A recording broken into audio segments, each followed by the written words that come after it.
Well, hello and welcome back to another episode of the Ravenscraft Show. Today is going to be an incredibly special episode. In fact, if you've looked at the timestamp on this, you'll see this episode exceeds the 2-hour mark. But it is deserving of the time. My wife, Stephanie, and I started our business in January 2008 as a couple working together to generate income from what we felt most called to do in this world. There have been so many times that I have told the origin story of my business, and I'm holding up air quotes here, my business.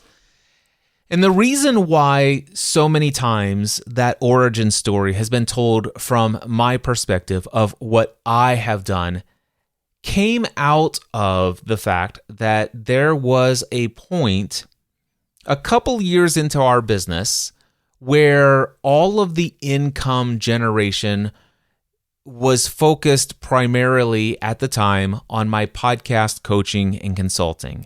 And any amount of time that was devoted to generating income from the content that Stephanie and I was creating together, the income generating activities required on that side cost us immensely, meaning that there was so much more potential financial return on investment from the podcast coaching and consulting side, such that we decided to shut down all of the income streams from the podcast content creation that Stephanie and I did together. Now, we continued to podcast together. We still podcast together today. And you're going to hear a 2-hour episode of Stephanie and I podcasting together today. Yet there have been some parts of this story that if you've only ever followed me, Cliff Ravenscraft, and you haven't heard the origin story of how Stephanie and I very much together built this business. And I have given credit to Stephanie every single time I've told my origin story about how she is the one who convinced me to leave the day job. She's the one who really nudged me in that direction. She has been a support in this from the very beginning. But more than that, she was a partner in this business, always has been. However, she's been more of a silent partner over the last several years. Well, she's not that silent, but she hasn't been in the income generating side of the things that we've done in our business. And so a lot of people have seen Cliff as, and I've quite frankly, at times think of myself and have thought of myself as a solopreneur. You know, the guy who's out there doing the things and I'm providing for my family. And yes, I have a supportive wife and all this other stuff. Yet there's always been a thread of Stephanie's involvement in partnership in this business. She's played a vital role, even when not directly active in the income generating activities inside of the business. Back in 2018, some things took place that put Stephanie right on the stage, if you will, quite literally, and put her in front of an audience of people who at the time, we didn't think about it, but is a target audience that is absolutely validated. Spouses of entrepreneurs. They sought Stephanie out and said, I want to work with you. I wish there was some way that I could have access to you to be a part of my journey as a spouse of my entrepreneurial husband. And it's a fascinating story, one that we took 2 hours to share. So Stephanie and I have recently relaunched a podcast that we originally launched back in 2022. The whole story about how all that happened, what happened to those episodes, why they came to an end, and then why we are relaunching this podcast today is all in this episode that I'm going to play for you. By the way, this podcast is called Building a Life and Business Together. Our desire is to be of support and encouragement to entrepreneurial married couples. Now, I need to explain to you that we're working on the language and terminology of our target audience because we're not only focused on married couples that are like us, where the spouse is involved in the entrepreneur's business as well, where you're both actively engaged in activities in the business. There are many of you out there where you're the entrepreneur and your spouse has nothing to do with your business. And in fact, one of the things that's on our heart to do is to serve and to help get married couples on the same page, because oftentimes the business becomes something that gets in the way of the relationship. There's not a lot of alignment about the direction that you are going in your business. There's a little bit of worry and anxiety and fear about the direction that you're taking this. When your spouse decided to marry you, you had a secure day job, and now you're doing what? You want to leave that to go do what? My entire world, my entire blueprint, the way the world ought to be. From the time I was a kid, I wanted to find somebody, get married, who had a good job and responsible job, and I wanted to and you're taking that away from me?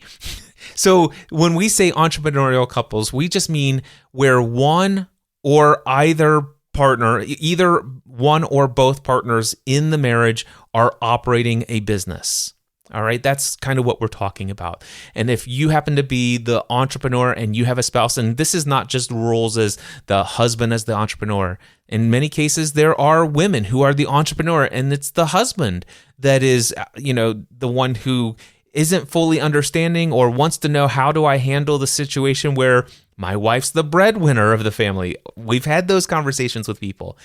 That's our heart, and you're going to hear a lot about it in this episode of the Building a Life and Business Together podcast. This show is going to be amazing moving forward. If you are an entrepreneur, a spouse of an entrepreneur, definitely, I encourage you to go today, buildingalifeandbusinesstogether.com. Click in the show notes. You'll see some links to the episode. There'll be links to Spotify and Apple. Definitely subscribe to this podcast. Stephanie and I have so much to share. And here is that first brand new inaugural relaunched podcast episode. Well, hello everyone. Cliff Ravenscraft here. I'm Stephanie Ravenscraft. I don't like that Cliff Ravenscraft. I don't know. That feels weird. Why? I don't know. It's different than what my brain says you should say. What should I say? What a perfect... This is the best way to launch this. I was concerned about how are we going to introduce ourselves and the show, and what better way other than that? That works. All right. Yeah, okay. I'm Cliff Ravenscraft. That works so much better. I'm Stephanie Ravenscraft. And we are here to relaunch this podcast. This podcast previously had like 9 episodes. Nobody is ever going to get a second chance to listen to those episodes. Right. They weren't great. They were not great. But what we want to do in this very first episode of the brand new launch of the Building a Life and Business Together podcast is to introduce you to who Stephanie and I are, what the purpose of this podcast is. We are going to give you our origin story. And then at the end of this episode, we will bring you up to date about where we've been in our journey as an entrepreneurial married couple up to this point, how that led to the launch of this podcast back in 2022, I believe, why it went dead, and why it's being resurrected. How's that sound? That sounds long. It does sound long. The first time that you and I launched this podcast, the first episode was titled Our Origin Story. Correct. What we did was we recorded just a little bit of an intro, and then we placed the audio of a live stream where we told our origin story way before Free the Dream 2018 happened. Oh, okay. Wow. Exactly. Okay. So it was missing a lot of current data, and quite frankly, you and I were two different people. Even then, a lot about who we are has changed. A lot of our beliefs and perceptions of the world, perceptions of who we are individually as a married couple, so much has shifted since then that I'm like, that's not a great introduction episode anymore. If we're going to relaunch this thing, it's outdated. It's outdated information. The whole focus of this podcast, which we did not have clarity about this before. Previously, Stephanie and I had podcasted a show called Family from the Heart. That was one of our shows that we've done together over the years. We've had a couple episodes that we've dropped over in that feed, but what the purpose of that show was has changed in our life because our kids are no longer in the house. Exactly. We started that podcast, I think, in 2008. That's what I we just did said. 445 episodes. The last episode was January 20th, 2024. The thing is Stephanie and I have had a desire to get back behind the microphone together as a married couple several different times.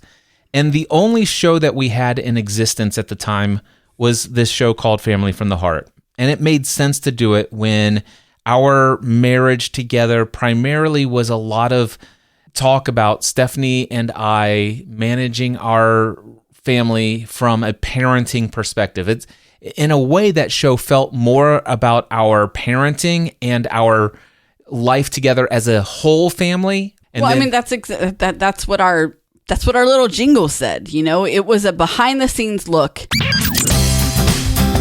Welcome to another episode of The Family from the Heart, a podcast that is devoted to giving you a behind-the-scenes look into the lives of the Ravenscraft family, a family that has given up on the ordinary to pursue the lives for which they were created. Now, here are your hosts, Cliff and Stephanie. We were sharing what we were doing, how we were doing it, the mistakes we were making, the successes that we were having. As a family, as we were going. That included our marriage. Some of that included our marriage in the business, like, you know, like business was in there sometimes, but not all. But a majority of it was as a family, how we were parenting, how we were not parenting, and this look at us because we chose to live our life differently. We chose to step out of the norm and to do things different than how we were raised, than how society said we should do them. So Family from the Heart was that behind the scenes look at how we chose to live our life as a family. After the kids are graduating high school, the kids are off to college, kids are moving out, you know, there's not as much to talk about family-wise. Because we no longer, I don't think it's any longer our right to share what's going on in their life. Exactly. So one of the things that we had attempted to do was to start kind of shifting what we were talking about, Family from the Heart, and it was more about you and I as a married couple, and also our entrepreneurial pursuits, which kind of muddied the water of that brand. Some people didn't understand it. You and I didn't feel quite comfortable with, you know, it's like, man, we've got this body of work, this archive of episodes that has documented our family so well, but we're in a different season of life, and it doesn't feel right to put all this business-focused podcast content where now we're going to talk about what it's like to do life together as an entrepreneurial couple. Also, the brand Family from the Heart doesn't communicate this is about business together as an entrepreneurial couple. So we decided to launch this podcast, Building a Life and Business Together. But when we did it, we didn't have the clarity that we have now. It was more along the lines of Stephanie and I work together. The idea was that I would be able to communicate some of the things that I've got going on in my business. And at the time, we were thinking about launching some of your side of the business separate from my side of the business. And it'd be a great place for both of us to come and talk about what we're doing separately. Keyword, separately. And the kind of content that I came up with is like, well, you know what? Let's talk about entrepreneurial concepts. I'm a huge personal and professional development person. I read lots of books that are so amazing. And maybe, Stephanie, I know you love to read. Why don't we read the most influential books that I've read? We'll read them together and have dialogue and commentary. And the first book we started with was The Big Leap. And how did that go? It did not go well. like at all. That is one where I value the lessons and the ideas of the big leap. I understand and respect the concept of a zone of expertise and the zone of genius and, finding what it is that lights you on fire and doing that. I did not jive with the way the book is written. To me, it is written in a very condescending way. And I just could not, I've gone through some of the steps. I know my zone of genius. I'm comfortable with the content. I was not comfortable with the way it's presented in the book. Yeah. And, I found that so fascinating because I am a huge fan of the book. I love the way the book is written. And in a way it spoke and resonated to me personally in ways that it's like, oh yeah, I need that. If it's maybe like a little bit of a swift kick in the butt or whatever, it's like, this is my wake up call. And as you know, The Big Leap was something that I created lots of content around, and I applied principle after principle after principle at the deepest level and completely reinvented my life and made a big leap into my zone of genius. And so I thought this is going to be a brilliant thing but no, Stephanie didn't resonate with it. And that's no problem. That we're not we don't have to agree. No. And I wonder, and I've wondered this, in the past, I may have mentioned it when we were reading the book, had I not resonated with it, if I read it before my own freedom awakening, before I reached this stage of freedom in my life from expectations and limiting beliefs. And I've done a lot of work on myself. So you think maybe you could receive it a different way potentially? If I would have received it a different way prior to that. Oh, okay. Because Stephanie, 46, this has probably been going on for a good long time. I have a very big problem with generalizations. Yep. They get me. I don't know if it's because I don't fall into a lot of women generalizations. I'm not certain what it is, but generalizations get me. And that book was overwhelmed with them. So I'm reading this book thinking that it's going to help me and I'm going to get better, but it's telling me that, well, you're like this and you're like this and you're like, well, no, I'm not like any of those things. I'm not like any of your examples. So how is this? So that's where my mind was when I read it. And I wonder, had I read it before that's how my mind worked, if I wouldn't have resonated with it the way that you did. Yeah. And it was clearly, it was not a good topic for discussion. Correct. In content. So we are not going to take content that I think is brilliant and then ask Stephanie to come and have commentary with me on it anymore. Stephanie and I are going to, one of the things we're going to do is we're going to work together on creating content that we both are passionate about, that we both love, things that we are both very much have high energy about sharing. It will all be determined ahead of time. Now, not necessarily that we're going to pre-script everything, although we do have a pretty decent outline for today. And we have at least a topic that we'll tease at the end of this episode of what's coming in episode number 2. The whole thing now that we have that we didn't have before is that it is, if you look at the title of this episode, Better Together, Navigating Business as a Couple. And it's the idea of us coming together, sharing the journey together, and not diverging on two different paths. And we're going to get into our origin story and talk about how there were times where the podcasting and the business brought us together, maybe even saved our marriage in some ways. And then how the business has caused us to go separate paths at certain seasons. And then how this is bringing us back together. And so the whole idea, building a life and business together, it's all about supporting entrepreneurial couples, navigating the complexities when there is a business in the family. Now, this is not where both of you are employees.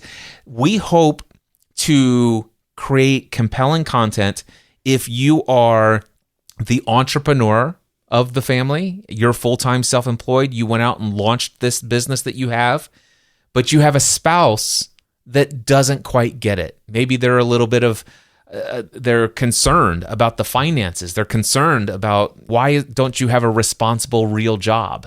And they question your focus in this area. We see that a lot. We've experienced that with many people, and a lot of businesses fail because the support of the spouse is not there. The other part is that we see a lot of people just say, well, if you can't support this, then I guess we'll go in our own separate ways. We've seen a lot of marriages end because of a business.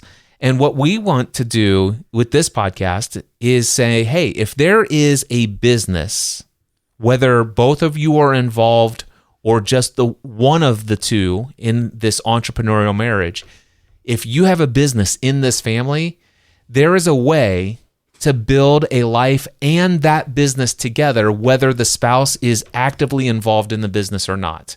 It's about getting each other onto the same page where you're on the same team and navigating that as a couple. Does that make sense? It does. That's the purpose of the podcast. And we want to, in this first episode, reintroduce ourselves, modern, up-to-date version. We can recreate as much as the details as we want at this point because it's been nearly 17 years ago that we started this business full-time, self-employed. I don't know about you, but I kind of get a little fuzzy on the dates and like super details, but you're really good at that stuff. So I used to be really good at that stuff. Now it kind of all runs together. All right. So, Stephanie, how did we meet, and what was your ideal of our future when we got married? Well, how we met is a friend asked me to invite you to prom so that you could go to their after party. It was a blind date. I called you, asked you to be my date to prom. You said you had to think about it with the intention of saying no, called me back. We spoke for many hours, went on a first date on a Friday. The next Saturday, you went to prom with me, and the rest is documented history. Documented history. And we do mean documented. It's documented. When we got married, I chose not to do college or higher education or anything outside of high school. I knew that I didn't have the patience to do that. I didn't really have the want to do that. So for me, coming into being married, I just assumed I would continue to always work wherever. And in the first 4 years of our marriage, I worked multiple jobs. I worked in factories. I've been a receptionist. I have done many, many things. And I just assumed that I would always do that and that we would be a 2-income home. Right. That is a key. I will say that when I got married, I thought, hey, part of me was thinking, it's like, wow, it's so nice to be in a relationship with somebody who is going to partner with me in and bringing in revenue to support the dreams and the goals that we have together. And so I didn't even think about that part of the story. I don't think that was in any of our original stories before, but that is one of the not expectations that I had, but it was one of the... It was in your blueprint. It was in the blueprint of what I thought our life as a married couple would look like, is that there would always be this 2-income family that, it's like, this is nice. I kind of like that idea. Hey, Cliff here, and I am breaking in post-production. I'm currently working on the final edit of this brand new relaunch of this episode for this podcast. As I was listening to this, something hit me that didn't hit me in conversation in real time. Stephanie had just said that it was in my blueprint that we would partner together and we would always be a 2-income family. She's absolutely right.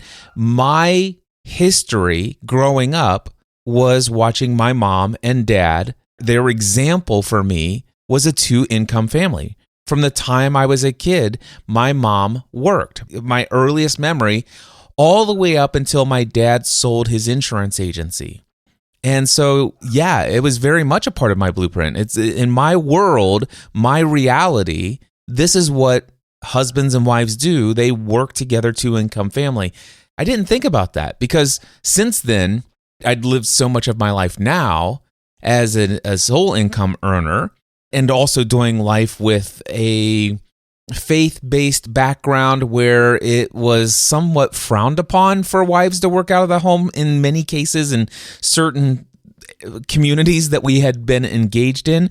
And I didn't really think about that idea that it was in my blueprint in some way, some sort of even subconscious expectation that my wife and I both together would work to earn the income to provide for our goals and things of that nature. Anyway, I just wanted to point that out here in post-production.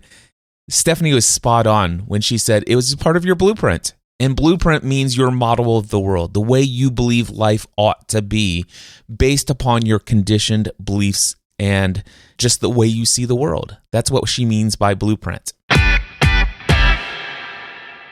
Yeah, and so the way that I ended up being a zero income part of this family was at first not of choice. Some issues had happened. I took the fall for something that someone else did at the job that I was working, and I got let go. Things came to light, and they offered you your job back. They did. And you chose not to go back. Well, if that was how they were going to treat me, that wasn't where I wanted to return to. That's exactly right. We had children by then, right? We had Megan, and I was pregnant with Matthew. Yep. And I think that it came to... That's right, because Megan was in daycare. Megan was in daycare, and Matthew was on the wait list. I was pregnant, and Matthew was on the wait list to get into the same daycare.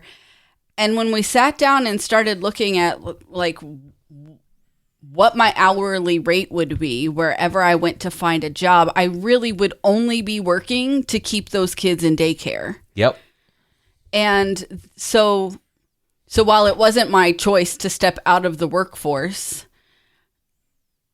the paid workforce, because I think I worked more being a stay-at-home mom with 2 small kids. Agreed. But so while that wasn't my choice, in the end, it was financially beneficial to our family because I saved on, clothes for me and lunch for me and gas for me and all of the daycare expenses to have the kids in daycare. And so it just ended up being a financially sound decision to not go back into. And it made a lot of sense to me as well. It's just like, okay, by this point, I am now working for my mom and dad in an insurance agency that was started by my grandfather in 1937. My mom and dad owned it at the time. They took over the agency.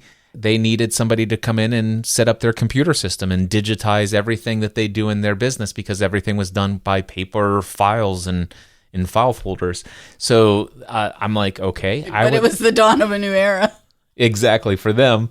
So I agreed to go work in the family business. And after setting up their computer systems, I became an overpaid file clerk. And so the opportunity came for me to go get my insurance license. And I did not intend to be an insurance agent my entire life. I had no desire to be in the field of insurance, but I did get my insurance license to sell auto and home and commercial insurance. And then ultimately I went and got my life and health insurance license. And I really fell in love with the idea of helping people protect their livelihoods through life insurance and teaching people how to become debt-free and invest the difference so that one day they wouldn't need that life insurance. They'd have their own nest eggs and all this other stuff. I became very successful and very lucrative. And so I actually got to the place where it didn't make sense for you to work from home with all those expenses and just barely break even. And we've got 2 kids who could use more time with you. And so, yeah, you stayed at home, and I'm now the single income earner of our family, which was wonderful because I had an incredibly lucrative job. I was incredibly successful in sales. I did that for 12 years. The other nice benefit is that I won all of these contests. We had 2 all expenses paid trips every single year. I think, was it every 2 or 3 years they paid for us to go to Disney as a family? Every other year. I think our kids have been to Disney more than any other children. Yeah, and our first 2. McKenna, you left insurance when she was 3, so. Yeah. Poor kid. So she didn't experience that. I think we've only taken her maybe twice. Yeah, but we'll talk in a future episode some things that she did get to experience that wouldn't have happened had it not changed it. So anyway, to say that things were really great there is an understatement. There was no intention to get into insurance, but once I got there and once I got licensed, I found that I do love to sell. I love to sell something I believe in. And I only sold term life insurance. I educated people on becoming debt-free. People purchased my products that would have never bought it on their own. And I delivered several checks to people who had purchased policies to their spouses. And yeah, it was incredibly fulfilling and rewarding work. Not to mention the fact that as a ministry, and we'll get into that for a second, but from a ministry side, I did not want to go work for the insurance business because I thought my future would be as a full-time pastor, that one day I would pastor my own church. But one of the other things that happened through insurance was that I found that I was doing a greater level of what I considered to be ministry in my community to a much larger audience of people than the number of people who would show up in the average church that we were a part of. So I'm like, wow, I'm sometimes the first person somebody calls after their child was just killed in a car accident, and being there at that moment of crisis and trauma. And yeah, I mean, it was more, don't get me wrong, there was a lot of mundane, boring things that I hated about insurance. Filling out paperwork and faxing proof of insurance cards all day was not a lot of fun, but there was so much fulfilling stuff that came with what I did, and the value that I was adding to people's lives, and the fact that it was so lucrative. It was just, it became great. So much so that I pretty much said, this is my ministry in the world. Now, let's talk about that from your perspective. Can you talk about what happened with, quote unquote, my calling or vision of the future after we got married when it came to ministry? How would you describe that today? Traumatic. So I would say that for me, I think we'd been married maybe just over a year when you said, I've been called to full-time ministry. And I'm like, that's great for you. I haven't. I haven't, and I can tell you why. I mean, I could have listed out so many reasons why I wasn't comfortable and why I didn't feel called to be a pastor's wife. The list was very long. Yeah. And our mentor and pastor at the time, Keith Rainey, we sat down with he and his wife Marie one day for lunch, and I so vividly recall telling him, I do not fit the mold. And he said to me, break the mold. You definitely broke that mold. I spent every day after that breaking the mold, so much so that the church kicked us out. The church never kicked us out. Come on. No, not outwardly with spoken words, but explain what you mean with that, because I don't perceive that. I think that the church definitely did not want us to leave. They just wanted you to change.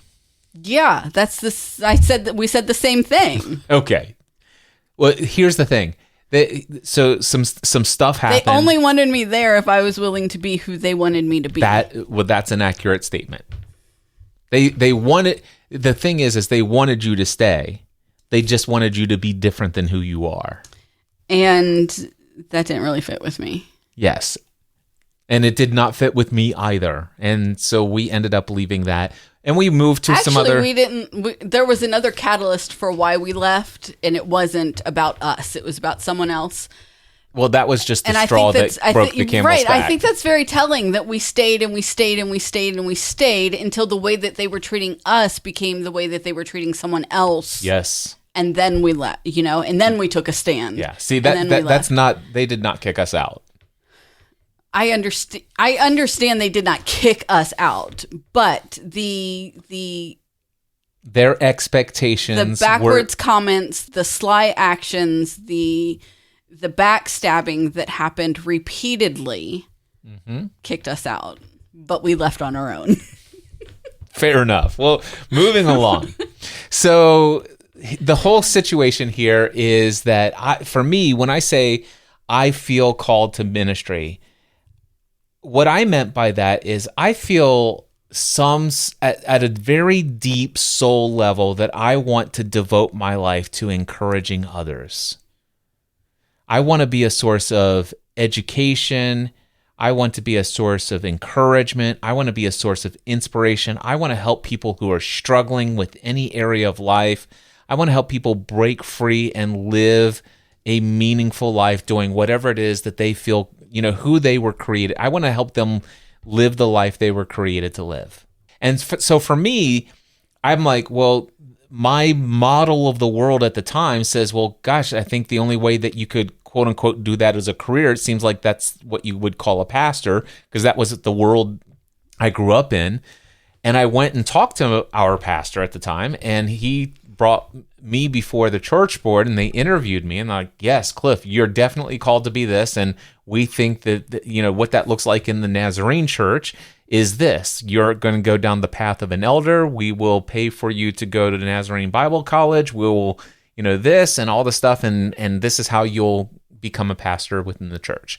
And so for me, I'm like, okay, and it's like, and so when my mom and dad came to me and said, hey, will you come work in the business? I said, yes, on two conditions. Number one, you'll never expect me to get my insurance license because I have no desire to take over this business one day.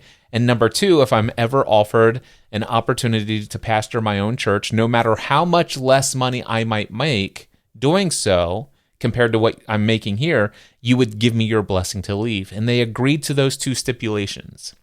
But over the time, I decided this was my greatest ministry. And not because of the reasons we just talked about. That happened many years later. Just even then, I recognize it's like I'm reaching tens of thousands of people in a good portion of 3 different states. I love my career as an insurance agent. So that's a little bit about my early career path, Stephanie's early career path. Next, I want to bring in the role of podcasting. How did podcasting shift the story of our life and the direction of our life when you're a stay-at-home mom? We have 3 young kids. We had just become debt-free following Dave Ramsey's baby step plan, or what, the 10 steps or whatever. We didn't get through all the 10 steps, but we got the ones to get out of the debt minus the mortgage. So we became completely debt-free minus the mortgage in 2007. In 2007. February. But before that, we were in a really good place. We're moving towards this financial freedom. I've got an incredibly lucrative job. I am one of the top insurance agents in several different companies that I represent, and we're having all expenses paid trips twice a year, one for just you and I, one for our whole family. So what happened, and how did podcasting shift the trajectory of what I do for a living? Podcasting started in December of 2005. And why? What happened? You heard a podcast and wanted to start one, and you asked me if I would do a podcast with you. I'm like, what's a podcast? I don't know what you're talking about. I maybe need to preface this with saying I'm not a very tech person. Like I still don't listen to a lot of podcasts. Like I maybe every now and again. So you asked me if I would record, if I would do a podcast with you, and I was like, okay, whatever. Nobody's ever going to listen. So we recorded a podcast in our living room, and I don't think that first one was really on a folding table, if I remember correctly. No, it was on that little Oriental table we had with the stools that pulled out. Yes. I think that first episode, I remember you saying you wanted to be on, was it Regis and Kelly at the time? Like you wanted to be interviewed by Regis Philbin, and like I remember that being a part. And then I don't remember how we transitioned into that first podcast to Lost podcast. Like I don't remember that transition, but I was watching this show called Lost because the commercials that ran during Alias was just Dominic Monaghan going, guys, where are we? And I had to find out where they were. And so I started watching Lost, and you were completely uninterested until you were in the room when I was watching the season 1 finale, and they found the hatch, and then you were interested. Yeah, I'm like, what the heck is this show? This is amazing. And so then we went back and you rewatched all of season 1, which, wow, that was so difficult to do back then. Think about like streaming and how easy rewatching a show is now compared to like all of the trouble we had to go through to get it back then. Yeah. And then we started the weekly Lost podcast. So here's the story from my perspective. Yeah. So yes, I discovered podcasting in June of 2005 when Leo Laporte released his very first ever podcast episode of his radio show that he'd been doing. He linked to a blog post that he had written about what podcasting was that had a link to the technical description of how podcasting works.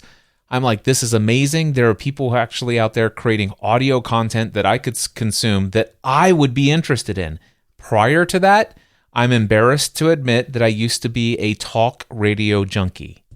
And the funny thing is I don't care about politics. I don't care about sports, and I don't care about cars. Those are really the 3 main topics that I was consistent, and I was listening to Dave Ramsey, right? And then I would listen to Christian radio broadcasters. So I was a talk radio junkie. But all of a sudden to have people out there talking about technology, talking about the latest gadgets, talking about television shows, this is amazing. And so, yeah, one night when it came time for the finale, I was sitting there in the living room with my laptop, and I was just kind of casually taking in what was happening in this Lost season finale. And I think it was probably like the third to last episode or the second to last episode. It hooked me. And I'm like, okay, when's the next episode? And I watched the finale with you. And then I'm like, hey, would you be interested? Would you watch this again with me? And you said, yeah. And back then we had to do some creative things to get our hands on those episodes, but I did. We began watching season 1 together. Now, what happened was I had discovered there were other podcasts out there talking about Lost. There was the Lost podcast with Jay and Jack. There was the Transmission with Ryan and Jen Azawa. There were a total of 5 Lost podcasts. I listened to all 5 podcasts every single week. So I began blogging about what I was learning about Lost and my own theories, because it had all these mysteries and Easter eggs and stuff like that. And my blog was starting to grow in readership because there were people searching for information related to Lost. One day, I put together a theory called the Thomas theory, and I actually had side-by-side comparisons of screenshots on my blog to prove what my Thomas theory was. And I recorded a 3.5-minute audio feedback for Ryan and Jen Azawa, and they played it in their podcast. And then my blog shut down. I woke up like the next morning after that, and it said account suspended, exceeded bandwidth, contact billing department. And I'm like, what is this? Basically what happened was somebody from Entertainment Weekly, EW.com, was listening to Ryan and Jen.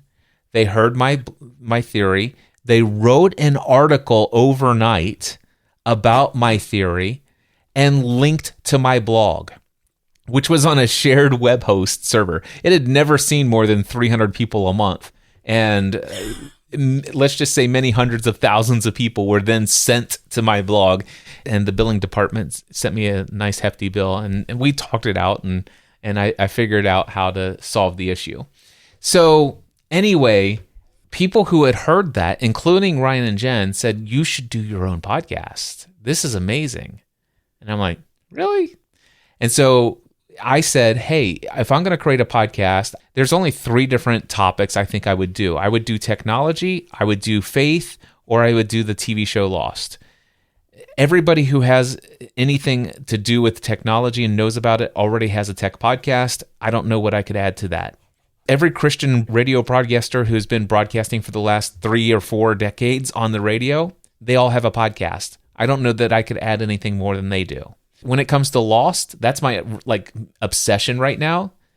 there's already 5 other podcasts devoted to loss. Who would want to hear me? So I actually launched my own podcast called Generally Speaking. And I said at the beginning of that episode, hey, my name's Cliff Ravenscraft. This is who I am. Introduction. By the way, here's how this podcast, it's called Generally Speaking because of all the things I just said. This is me generally speaking about the things I'm interested in. Some episodes will be about Lost, some will be about technology, some will be about faith. I recognize you might not be interested in all of them, so just look in the title. It'll have a keyword, hyphen, and then the title. So I published it, Stephanie, and over 500 people downloaded that first episode. And I'm like, what's going on here? To me, that was a lot of people. And what's interesting is about 10 or 15 people emailed me and said, Cliff, wow, you've got to create a Lost podcast. If you were to create a podcast that was only devoted to the television show Lost, I don't care about your faith and I don't care to hear about technology, but if you had a podcast about Lost, I would listen. And I'm like, and that was more than one person. So I'm like, okay. And that's when I went to Stephanie and I said, hey, would you do a podcast with me about Lost? And so we went to the microphone together. In the second episode, hello everyone, and welcome to the weekly Lost edition of the Generally Speaking Podcast Network.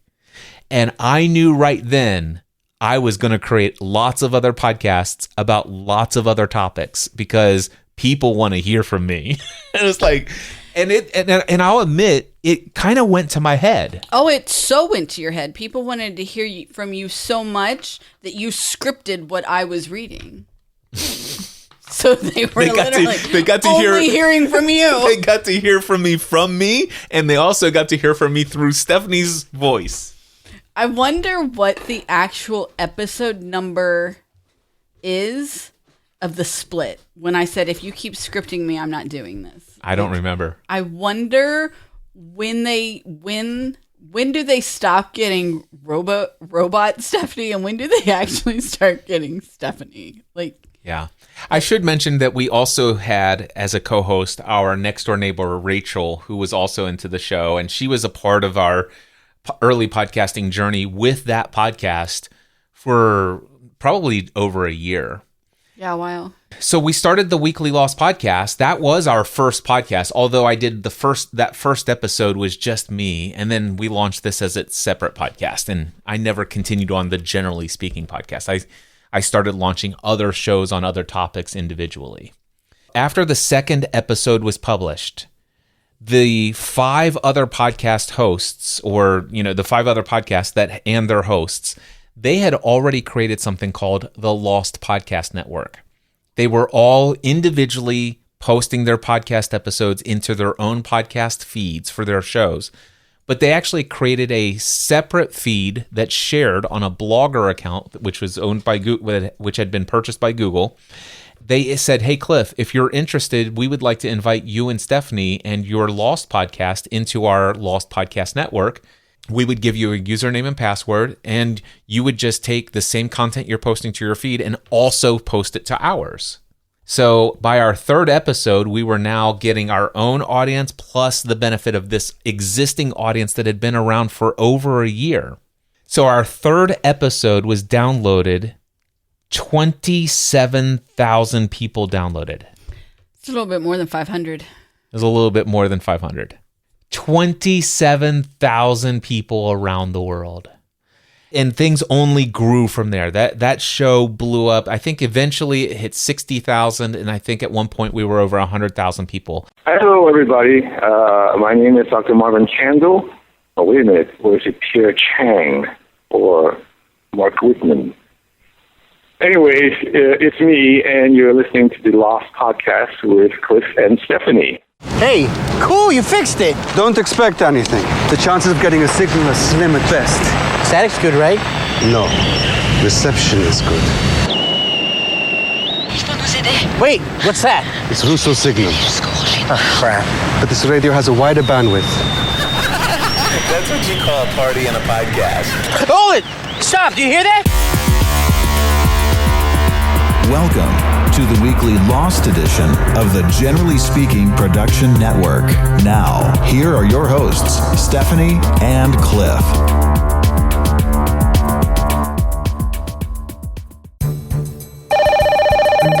Yes. Colonel Locke, is this line secure? Line secure, go ahead.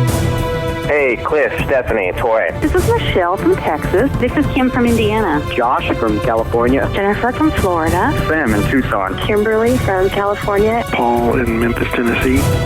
Listener feedback.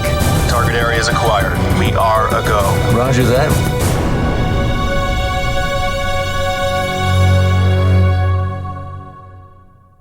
A few months into this, all of a sudden I'm watching Grey's Anatomy with you. I'm watching Private Practice with you, Desperate Housewives, and we're watching all of these other TV shows. And so we launched podcasts.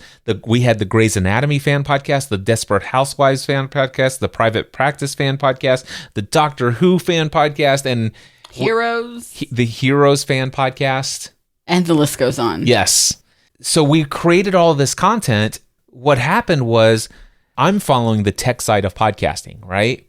And I'm recognizing, wow, there's these sponsors that are out there, advertisers. They want to pay to have ads in shows. And we have such a large audience. And so we had DirecTV, Time Warner Cable, and a bunch of other big national brands offer to pay us to insert ads into our MP3 files. And so we did, and we started making some money from that.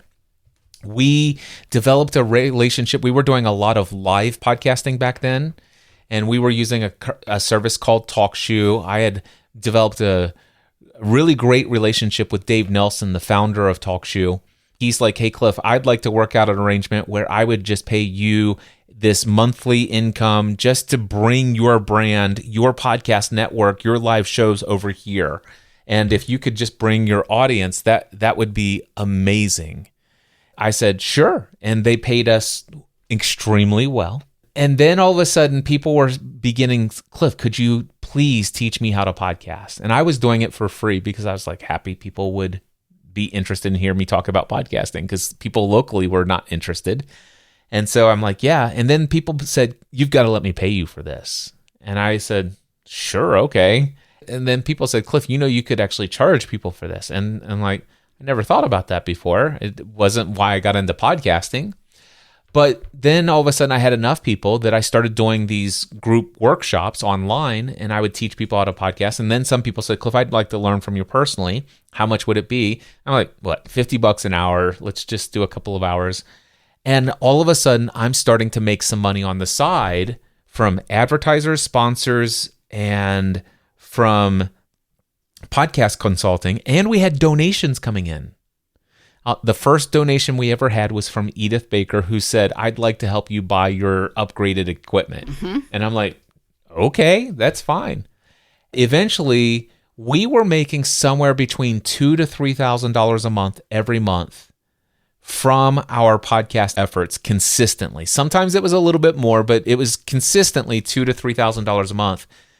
But this was me working at night with you, creating content, and me doing a bit of solo hosted content.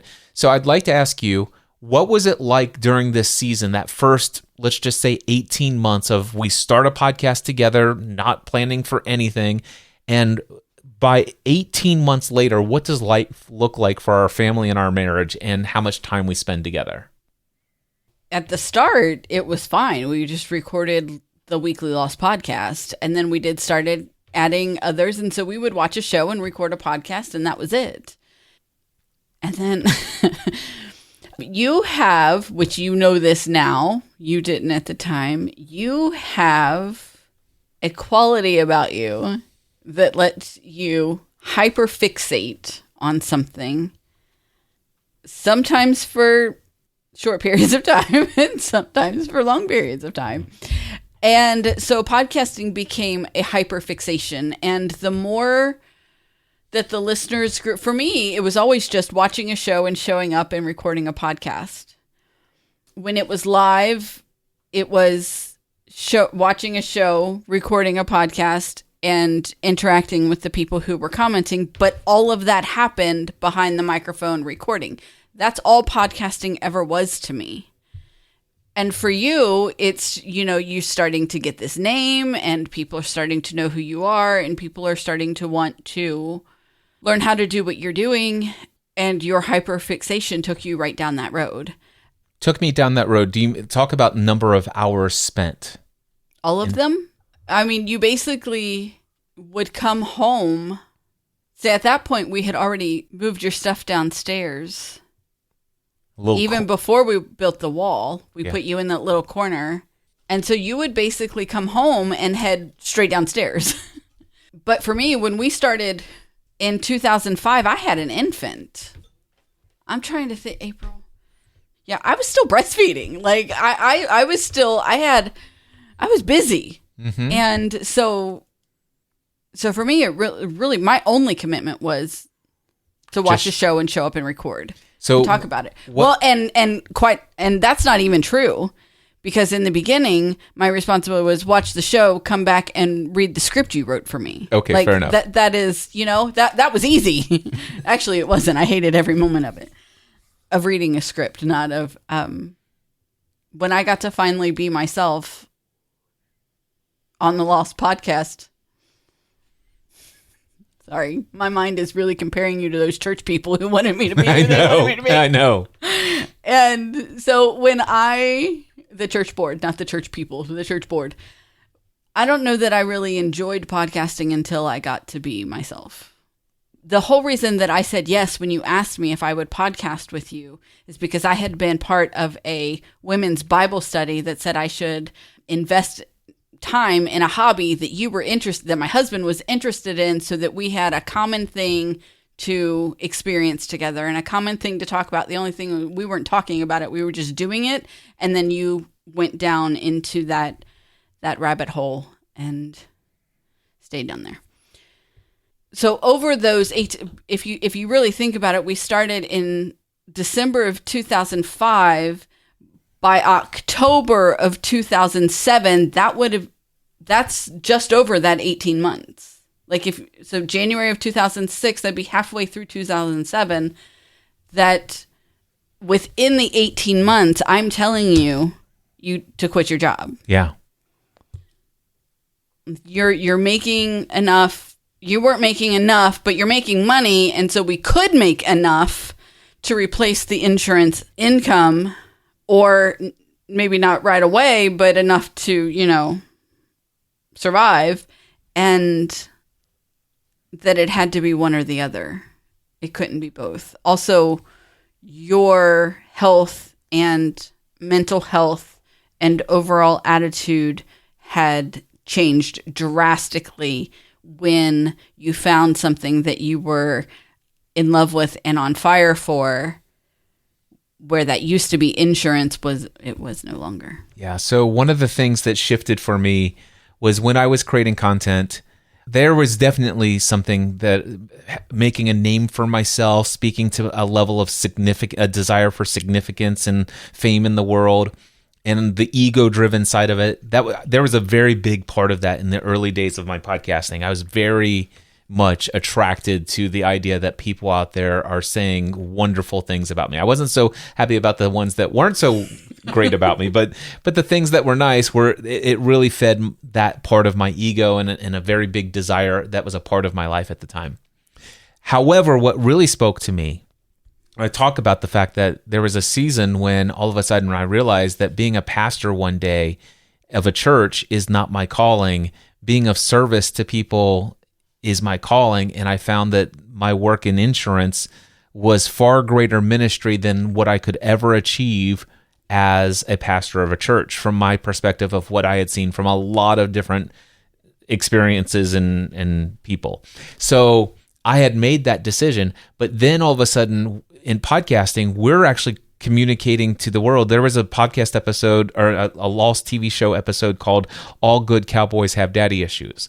I shared my daddy issues, you shared some daddy issues in that, and all of a sudden people are writing us handwritten letters to our P.O. box. There was an episode called Tabula Rasa, which talks about starting over with a clean slate. And we talk about the fact that we always have this opportunity, and people are writing like, oh, I never thought about the fact that I could just start all over.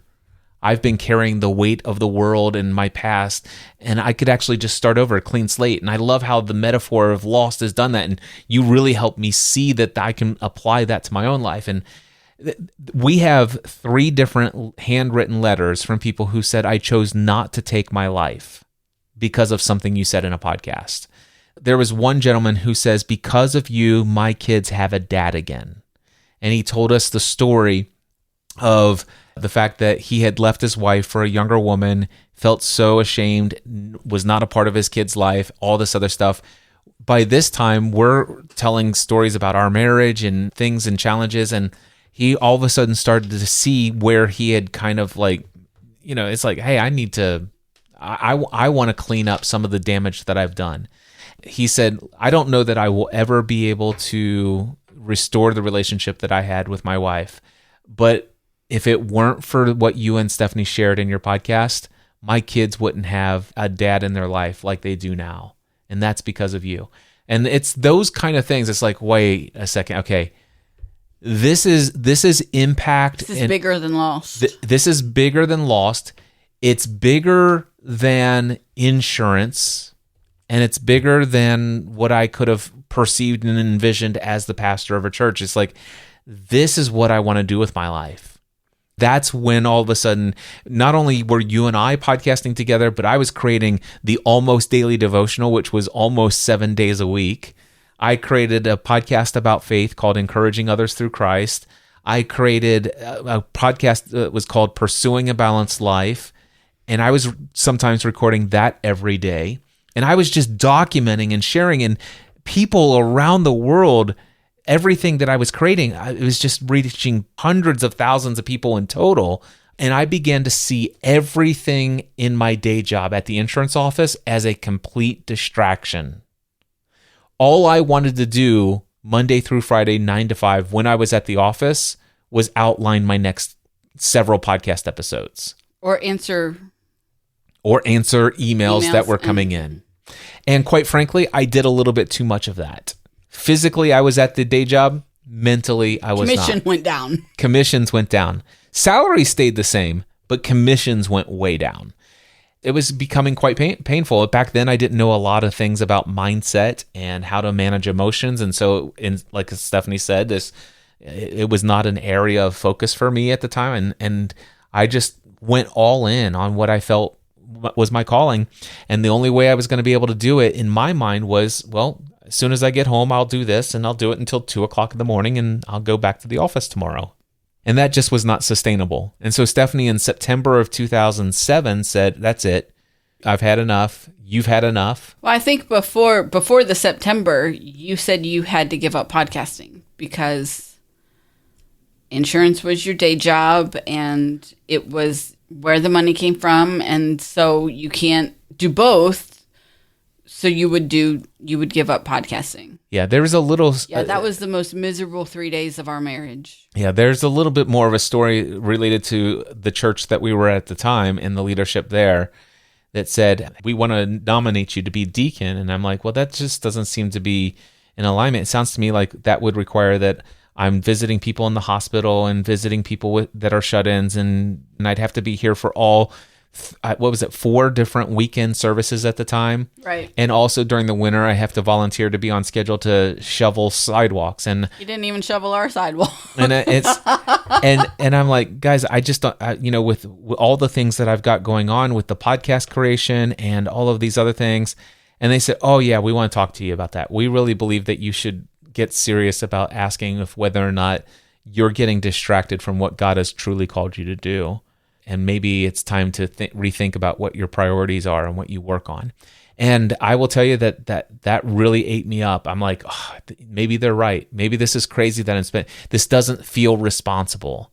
Sure, I'm making some money, but it's taking up all of my time. Quite frankly, I'm way too distracted at work.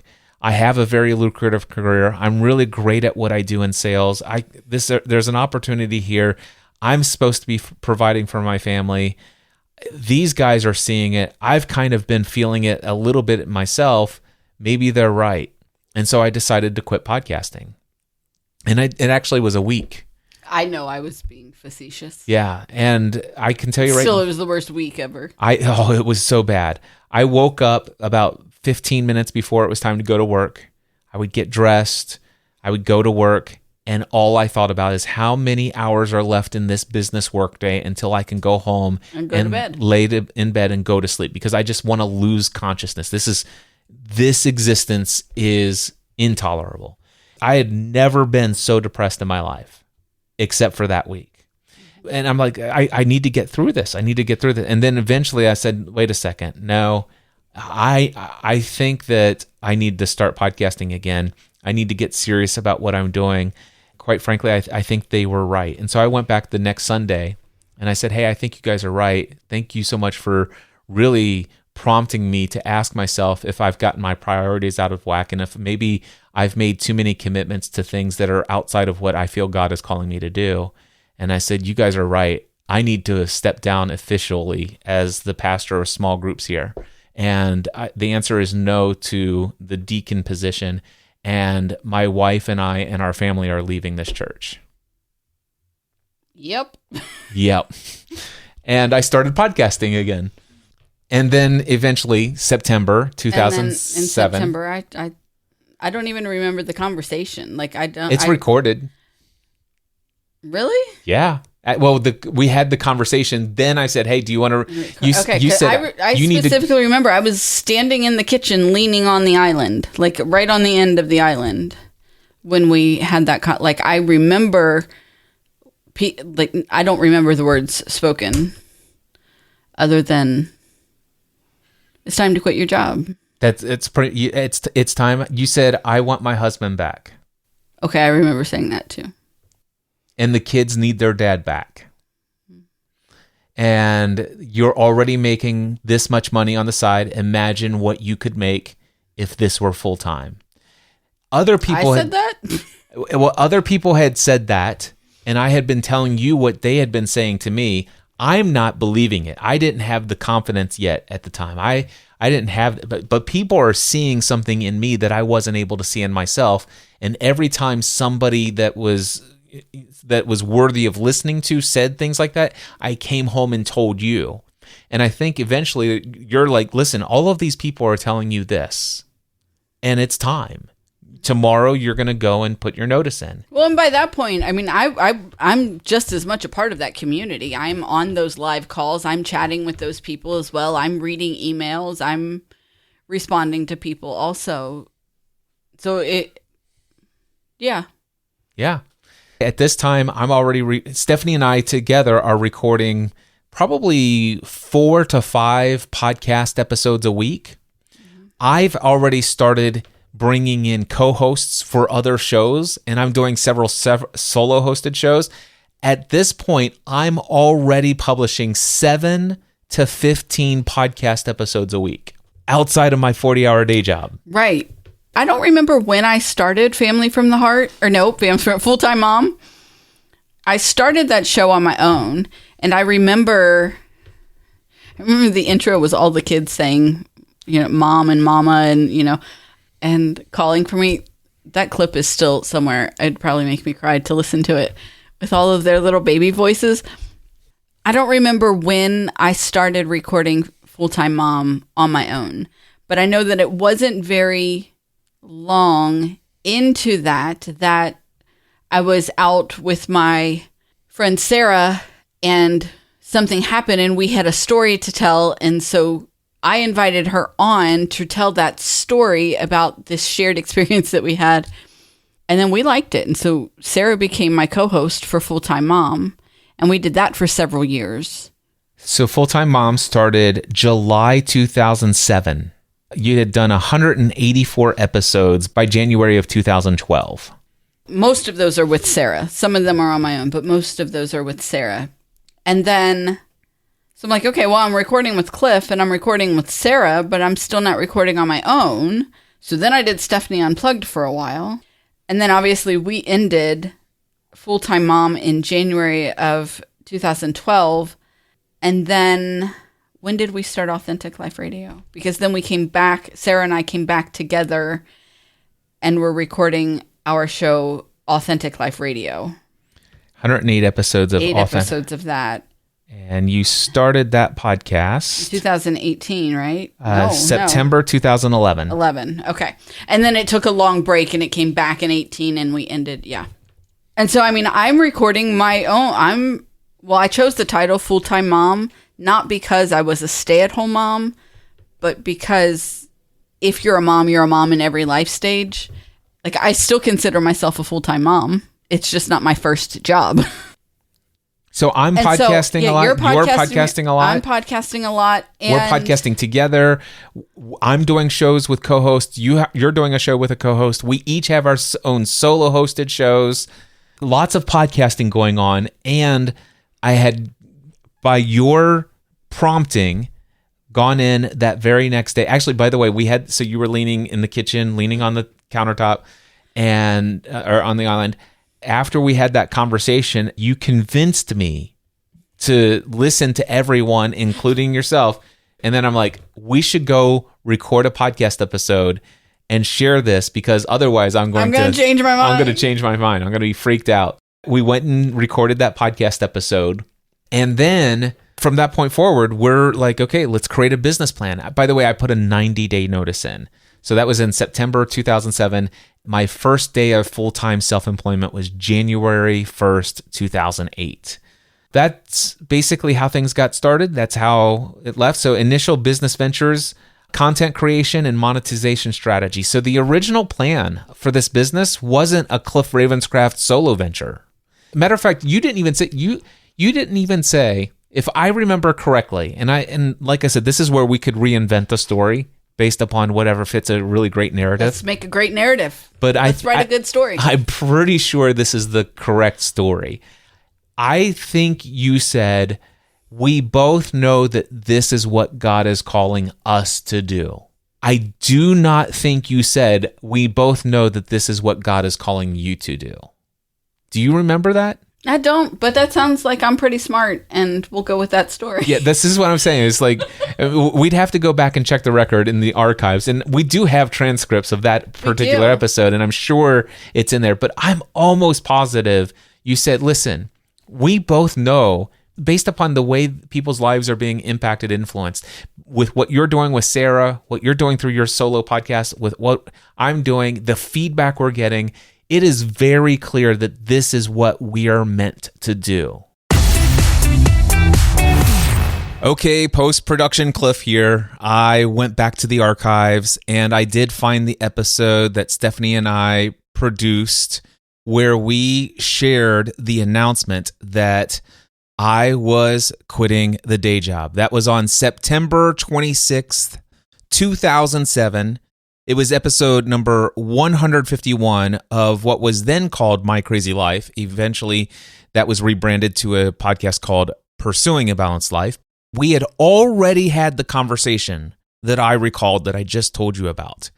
But then we went downstairs, got behind a microphone, did an entire 37.5-minute podcast episode telling the world, even before I'd had a conversation with my dad the next morning, telling the world exactly what that decision was. And at the end of that episode, Stephanie shared a prayer. And this audio clip that I'm about ready to share with you is a portion of that prayer. I pray that he remembers that when he's sitting in that chair across from his dad's big desk tomorrow, that he remembers that it's not about what his dad thinks. And it's not about what I think, and it's not about what the people on the other side of this microphone think. It's about what you think. And I know with every fiber of my being that this is what he's supposed to do. This is what we are supposed to do. This is right for our family. I've never been more certain of anything. That's the message that I remember. That's probably the right message. All right.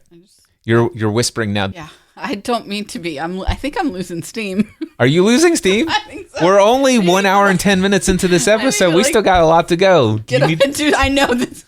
Do you want to come back for part 2? I was trying to cover 28 years. 28 years. Oh, we have been married for 28 years. We met. Yeah, that's true. We did start 28 years ago. But we're only 17. We only got 17 more years to cover. Well, it must go fast because you're on content creation right now, and in the next thing you got Free the Dream, so you zoom right through. We're gonna zoom right through. Are you okay to continue? Yeah, I'm fine. All right. So I can't get comfortable though. I know you can't. We're trying to figure. We're gonna get to the studio redesign. I know. Okay, so why are you going back up? I'm just looking to see where we are. Stephanie's role in pushing Cliff out, to leave the day job. Okay, initial business venture. So we are making money from advertisers. We're making money from sponsors of shows at this point. We actually started what's called the Plus membership community, where for $10 a month, we would actually create extra bonus episodes of our most popular shows. We would even launch new shows that we wouldn't have done otherwise. But if people wanted to pay $10 a month to be a Plus member, we definitely did not like the idea of taking anything we were already done away. So we just added more on top. And we invited, hey, you're going to continue to get this for free, but we always promoted there's extra bonus content, and this is how you get it, become a Plus member. And so we started that, and it was $10 a month, and lots of people signed up. So we had Plus membership coming in. Listener contributions is the way that I would call that, or listener support. And then I was making money from teaching podcasts. And the amount of money that I was making from teaching people how to launch a podcast was increasing and increasing and increasing. Also, what began to happen is I started getting a handful of very influential clients. There was a gentleman by the name of Dan Miller who I learned about through Dave Ramsey. I used to listen to Dave Ramsey's radio show. He would talk about Dan Miller, his friend who wrote the book 48 Days to the Work You Love. He was always sending copies of that book to people who were listening to the radio show. I actually ended up getting that book. It transformed my mindset around earning money from doing something I loved, which I actually felt guilty about prior to reading that book. It completely changed my life. I became such an avid fan of Dan Miller, started listening to his podcast. It sounded horrible, but his content was amazing. I told everybody about his book. I was responsible for selling thousands of copies of 48 Days to the Work You Love. And so I want you to think about the fact that thousands of people out there, probably several, maybe 10, 15, 20 emails a week are coming into Dan Miller saying, I heard about you from Cliff Ravenscraft. I heard about you from Cliff Ravenscraft. I heard about you from Cliff Ravenscraft. So just imagine that's going on. I'm not aware that that's going on. Right. But that's what's going on. I'm listening to Dan's podcast and people are saying, Cliff, man, I thank you so much for telling me about Dan Miller. I love his book. Tried to listen to his podcast. That's unbearable. Somebody should talk to him about his audio quality. I had a dream of meeting Dan Miller and talking with him. That dream became a reality. That's a whole nother story for another time.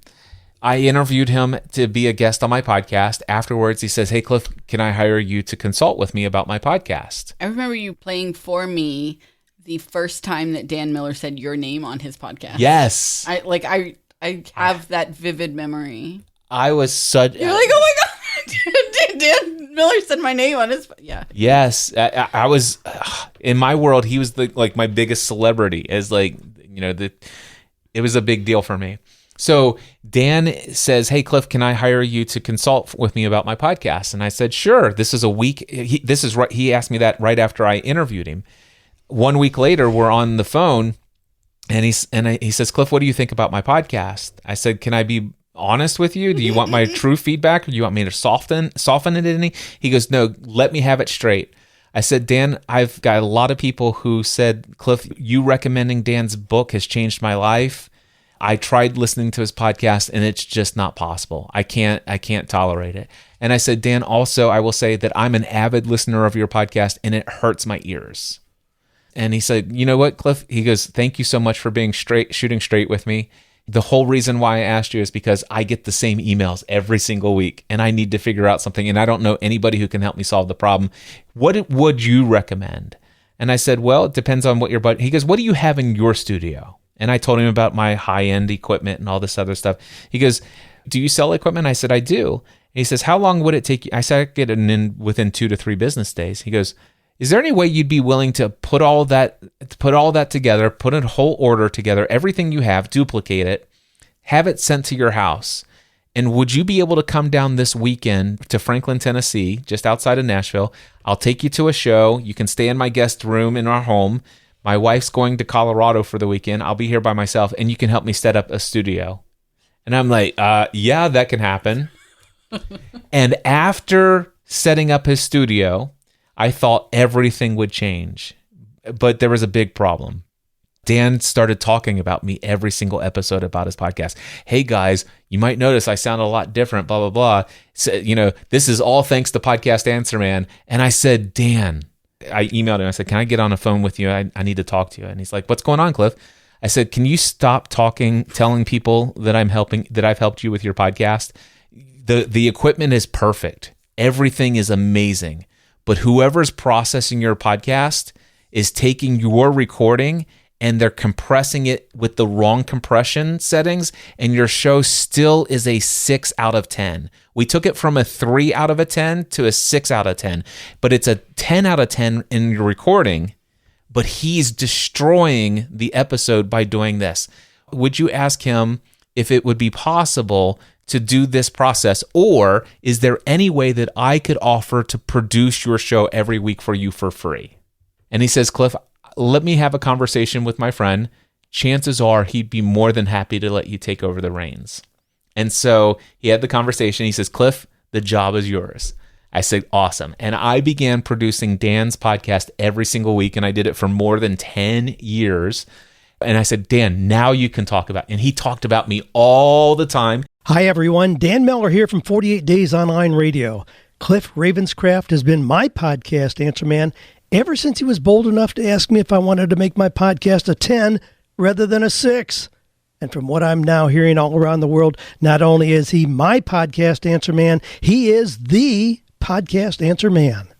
By the way, everybody who listens to Dan is about creating the work you love, and a lot of people they're becoming solopreneurs. They're making the transition from day job employee to full-time entrepreneur like I had done.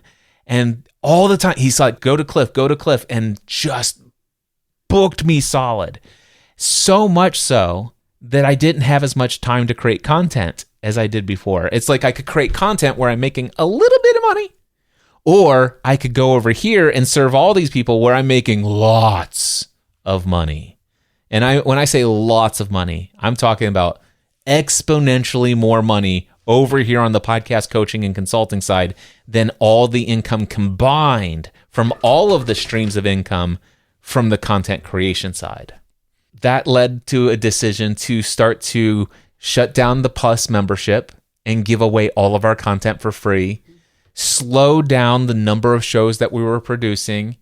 And then one week I shut down 5 shows in one day. Mm-hmm.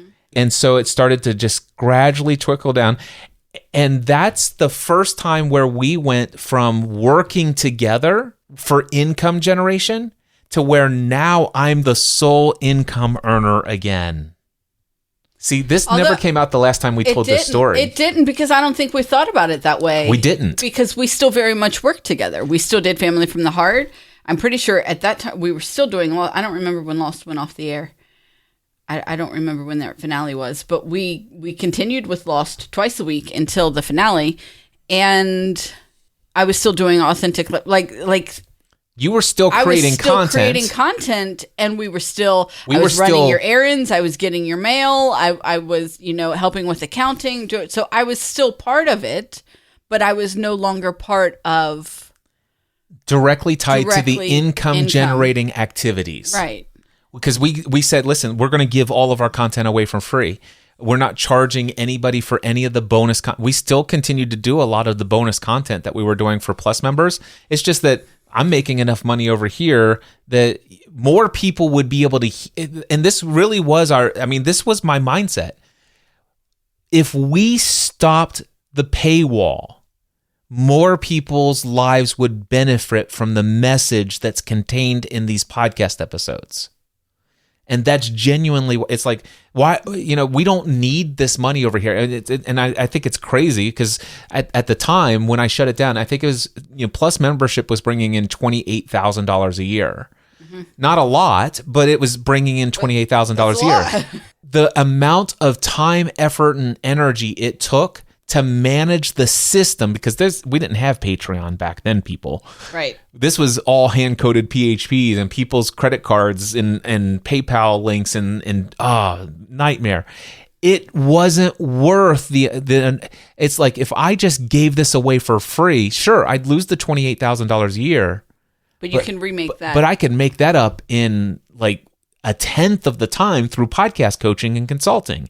So let's just get rid of the system. Sure, we're getting rid of the income, but let's get rid of the system and just give the content to everyone for free. And I will be freed up from managing that system. Ironically, we gave people the opportunity. If you want to continue to support the content, you can. It's a contribution thing. You don't have to. And maybe one day we'll talk about the check. Okay. Because there's some miracle stories of when God shows up. And I think that's going to be in our Weathering the Storms of Business That's nice episode. Because that's good. But just thinking about listening to you tell that Dan story and how it changed from being content creation to podcasting consulting. Then again in 2011, it was Dan who changed the trajectory again with the creation of Podcasting A to Z. So anyway, just thinking about how maybe this is the house that Dan Miller built. Well, there's lots of stories and lots of people to attribute so many insights to, and we will get to that in future episodes of this show. Stephanie and I were not even aware of it as it was happening. And when we recorded the first version of this podcast, which the 9 episodes are gone, nobody can hear, you can't get access to them. But anyway, in the original telling of our origin story, we never really thought about the fact that I went back to being the sole income earner of our family. Right. We were, as you said, you're still helping with bookkeeping, accounting. You're still there for strategic planning and ideas and ideation. I threw that word in anyway, even though I took it out of the outline. I know. Do you like that? Yeah, I did. Not All right. really. You didn't like it? I'm just kidding. It does not matter. All right. But that was what happened. So we're still creating content, but the content's not bringing in the income. But that's okay. That's not why we got into podcasting in the first place. So everything is fine. Everything is there.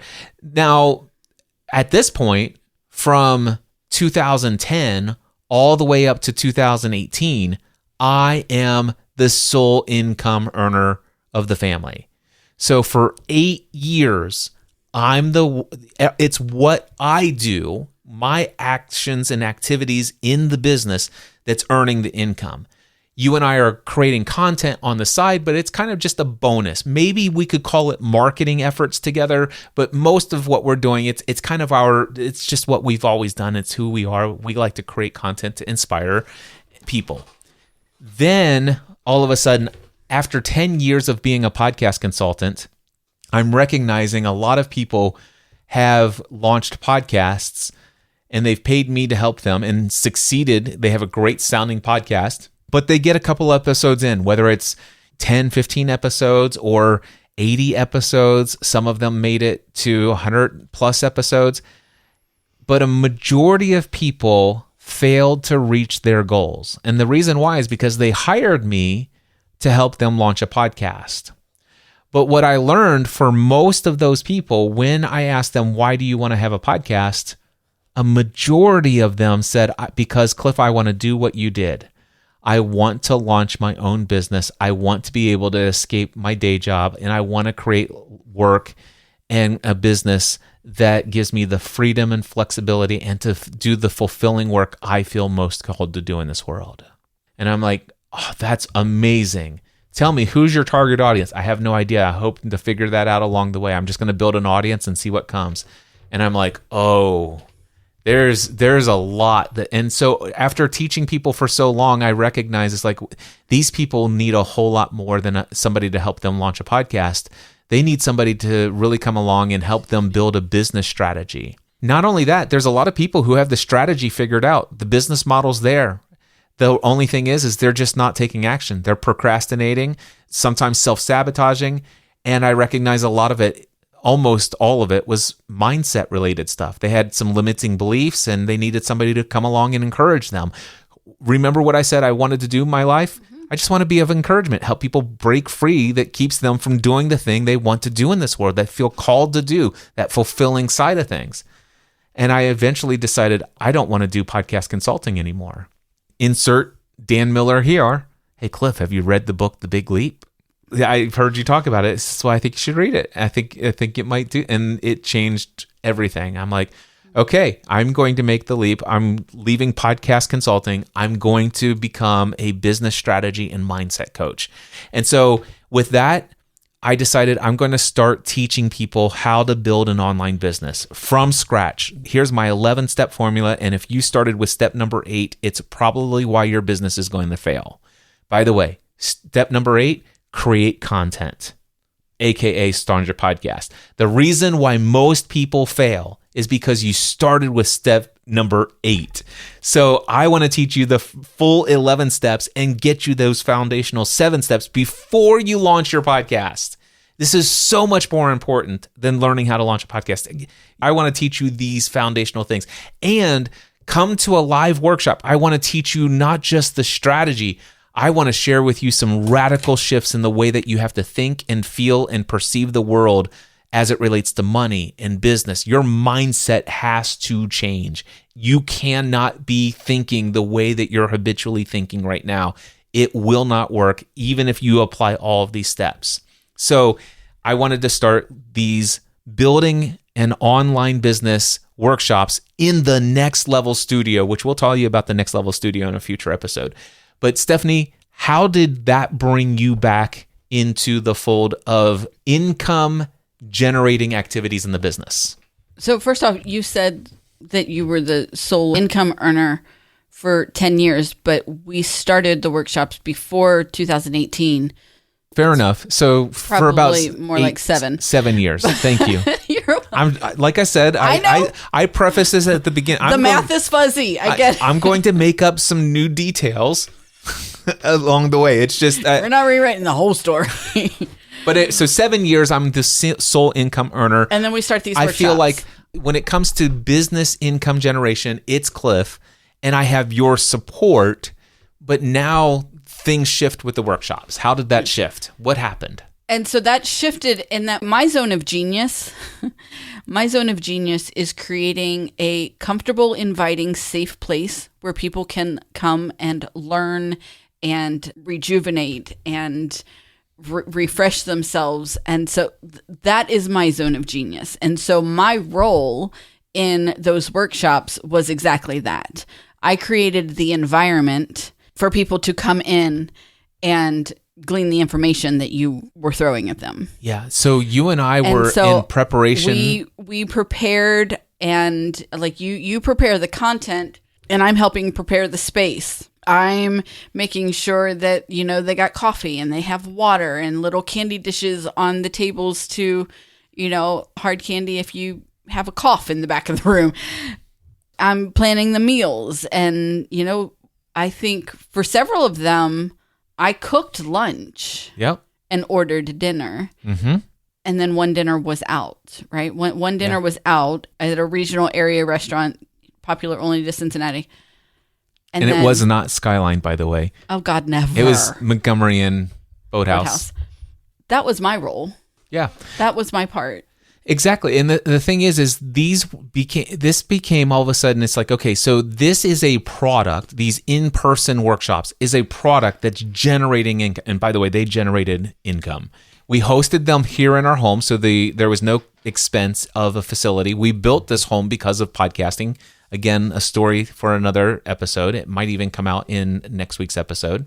We're hosting these in our home. We have a workshop training studio classroom space in the basement of our home called the Next Level Studio. What you created for the environment in our home and in this space, and then in designing people's experience while they're here, was just phenomenal. And you even involved Megan, and it was just an incredible experience. And all of a sudden, you and I are working together to prepare for and make these workshops. That was the first step in the process. And then the thought was, okay, now let's take this to the next level. Let's create a conference. The workshops, in a way, it's like, okay, I'm creating the workshop, but you're creating the environment for the people.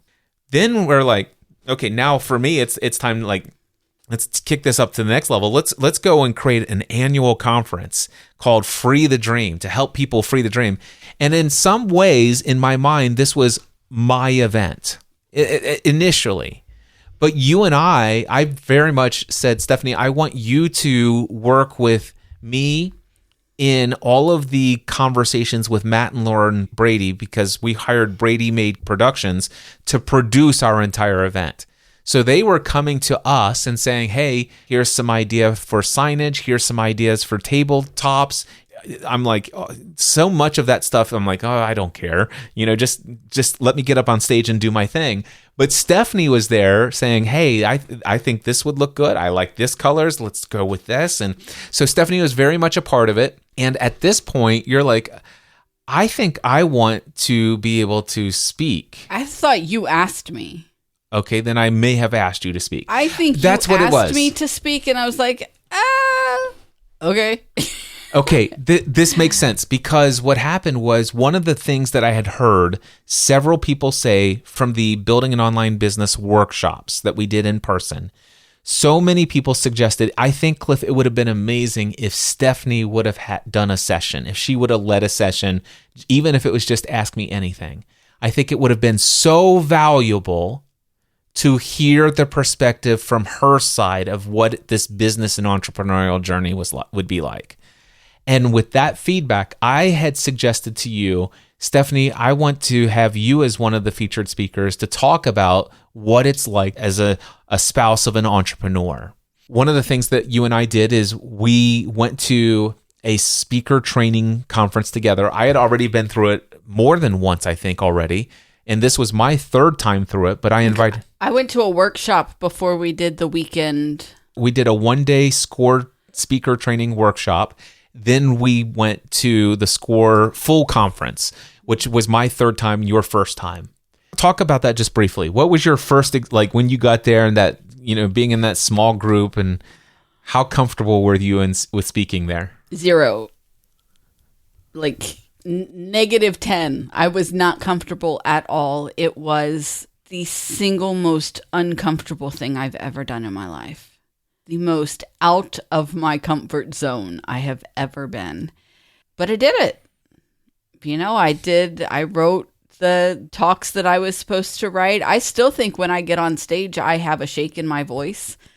I still move around. I still talk with my hands. I'm not sure I actually learned anything from there except for how to create a talk. Oh, that's baloney. But anyway, I get that you still experience some butterflies in the stomach. But I do. And for me, even going to SCORE and having that training, I participated in the weekend. I gave my short little 5-minute speech or whatever I had to do for the assignment. But I still left there thinking, I probably can't do this.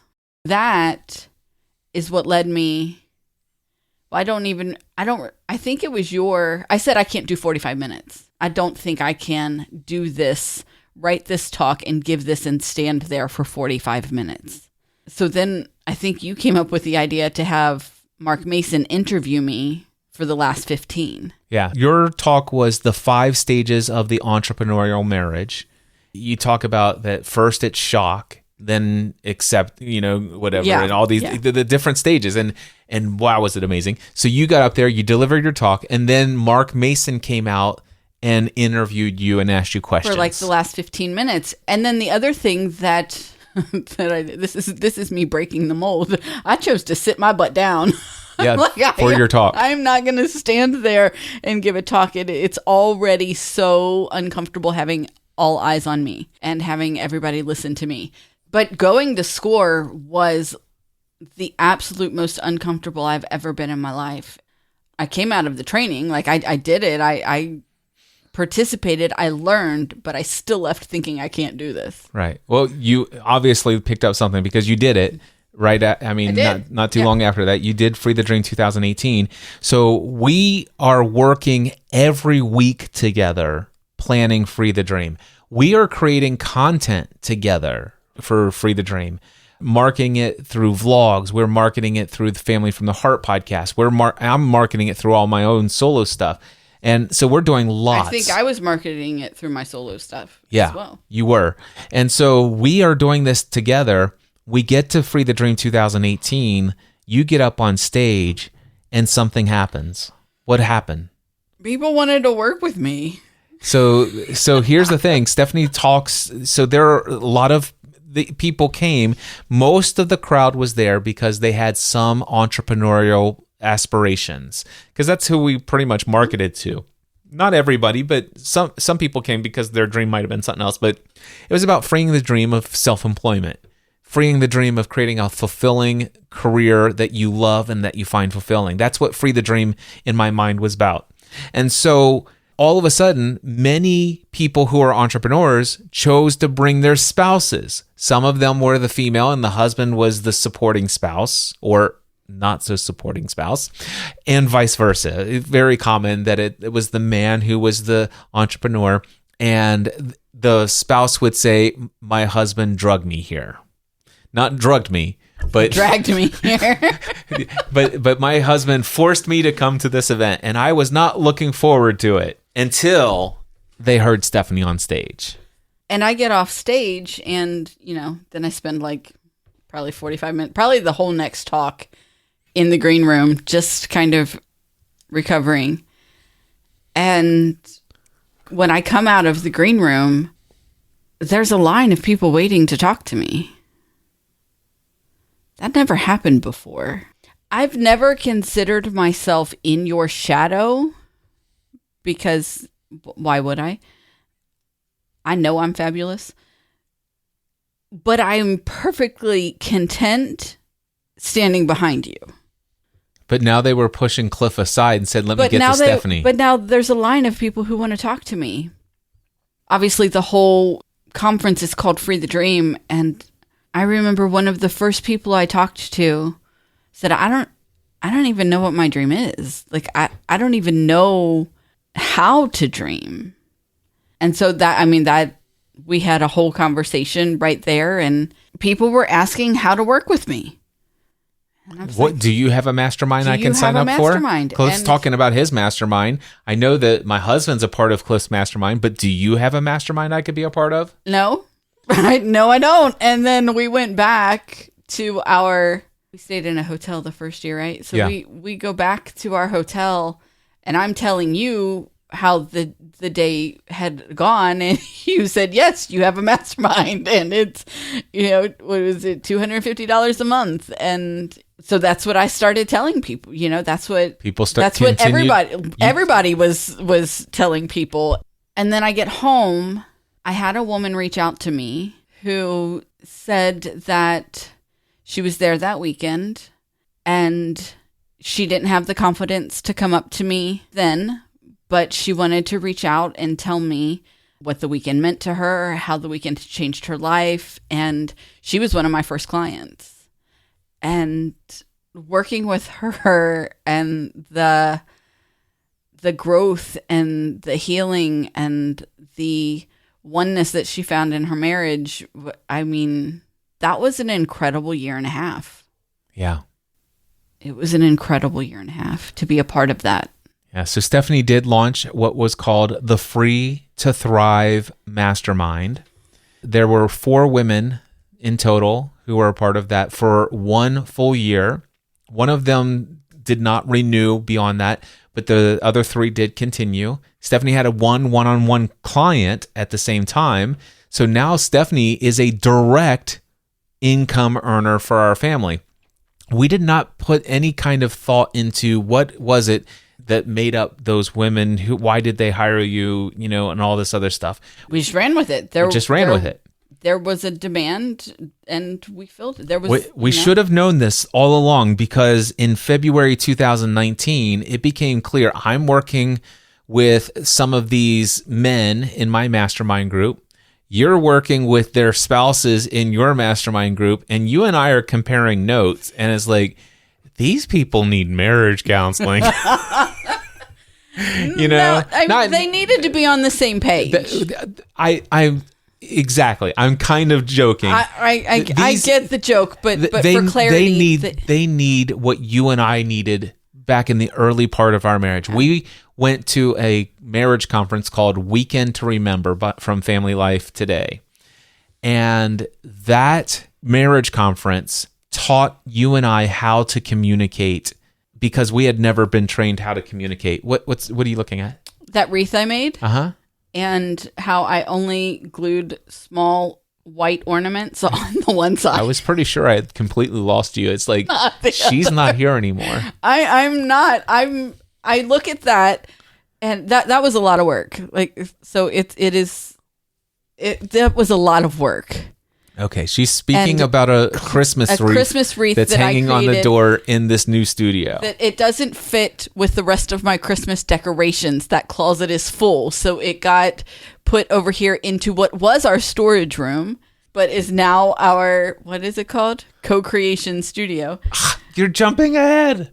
Sorry. That's spoiler alert. I'm pretty sure you shared it in the very beginning. Oh, okay, go ahead. Actually, I think you made me share it. Or maybe that was the video recorded. I don't know. It's been a long day. Anyway, I'm very proud of how that wreath turned out. I think it's very good. But like, I'm sitting here and I'm listening to you and I'm looking at it, and I only put the tiny white ornaments on the left side. So I should probably fix that when I pull it out this year. Do you have any idea what I was talking about and what I asked you? I don't. You were leading into the Thriving Marriage workshop that I was coaching the women, and you were coaching the husbands, and there was a disconnect, and they needed to be on the same page, and we went to Weekend to Remember. It was very helpful in the week. I remember everything you were saying. Thank you. I did not. So that's why I asked. Okay. So Stephanie and I are like, man, we learned so many valuable lessons at that marriage conference. Stephanie had already had a vision years ago when she had a desire at one point to create a women's conference. We chose to do Free the Dream first. Then it's like, okay, well, what about a marriage conference? We're already got a conference, and we didn't quite sell as many tickets as we thought. We had 87 people from all around the world, but the P&L on that was just barely break even. And it cost us a lot of money to figure out things on the opportunity cost side of things that we didn't market because we were all in on the marketing of the conference. So what if we did a workshop, and what if we sold that workshop to 6 married couples who are already clients? Asked them if they wanted to come to this weekend workshop. So we came up with a price, and personally, and by this time, we now realize we are working together again in the business. We are both directly working together, generating income, generating revenue. So we decide, hey, let's get creative time together. And we created in this home. So we're in our basement of our home, which is mostly the Next Level studio, but we have a guest bedroom that we built into our home here. And we took out the bed and all of the bedroom furniture, and we converted it into a 2-desk office where we each have our own desk. And we began working hours a day, several days a week, outlining things that we would do together. And one of the things that we did together was we created the Thriving Marriage Workshop. That was in February 2009. We marketed it from here. We recorded video invitations to people from here. We outlined all of the content. We went back to Weekend to Remember to refresh ourselves on that conference, and we took notes. Things weren't quite exactly the same way we remembered them, but that's okay. We made our own version of what we thought would be valuable to these entrepreneurial couples. And they came, and it was an incredible experience. And it's like, wow. And then after that, we're all in. We're meeting consistently here in this office, right here where we sit today. We are planning Free the Dream 2019. And Free the Dream 2019 was amazing. Stephanie stood up and spoke her second talk. I did. And you didn't need anybody to interview you. You actually joined me on stage for several of my sessions. I think like 3 times. Yes. And we got up there and told stories of our entrepreneurial journey. people were just like mesmerized. You and I together, this is amazing. We came out of Free the Dream 2019, and it's like, okay, we are definitely doing Free the Dream 2020, but things have shifted. I'm going to focus more on my mastermind. I'm going to focus more on one-on-one coaching. You're going to focus on your mastermind rather than doing like trying to grow this to a stadium-sized annual conference one day, which was my vision. What if next year, Free the Dream 2020, we make this more of a community gathering, kind of family reunion of Free the Dream community members? And if it grows organically, that's great. But we will invest in a budget based upon ticket sales versus committing to like a $60,000 production program.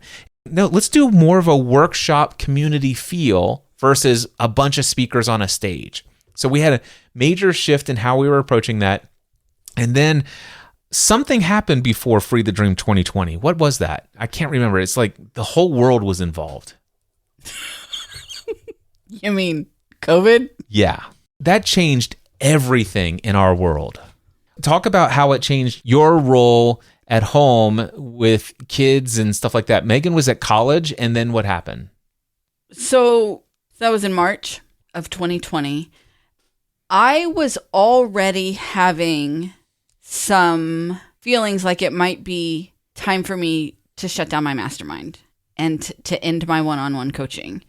Why is that? Because it was never my intention to break out and work until McKenna was out of high school. Raising my adults, most people would say raising my children was always my number one focus. And even though she was the youngest, I still wanted her to have the same access to me that the other two did, because they're closer in age. So they were only a year apart in school, but she's quite a bit behind them. I'm having those feelings through the fall of 19. We do Free the Dream and make it through all that. And I'm having this internal struggle because now my mastermind time slot and my one-on-one coaching time slot are interfering with picking McKenna up from school. And that was a problem for me because I wanted to be available to do that. Worked perfect for me prior to May of 2019 because Matthew was still in high school and he drove her to school.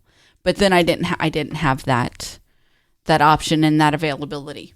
So I have this internal struggle for a while, and then COVID starts, and I think first we knew that McKenna wasn't going to be going back into high school, that they were going to be doing some kind of online schooling from home.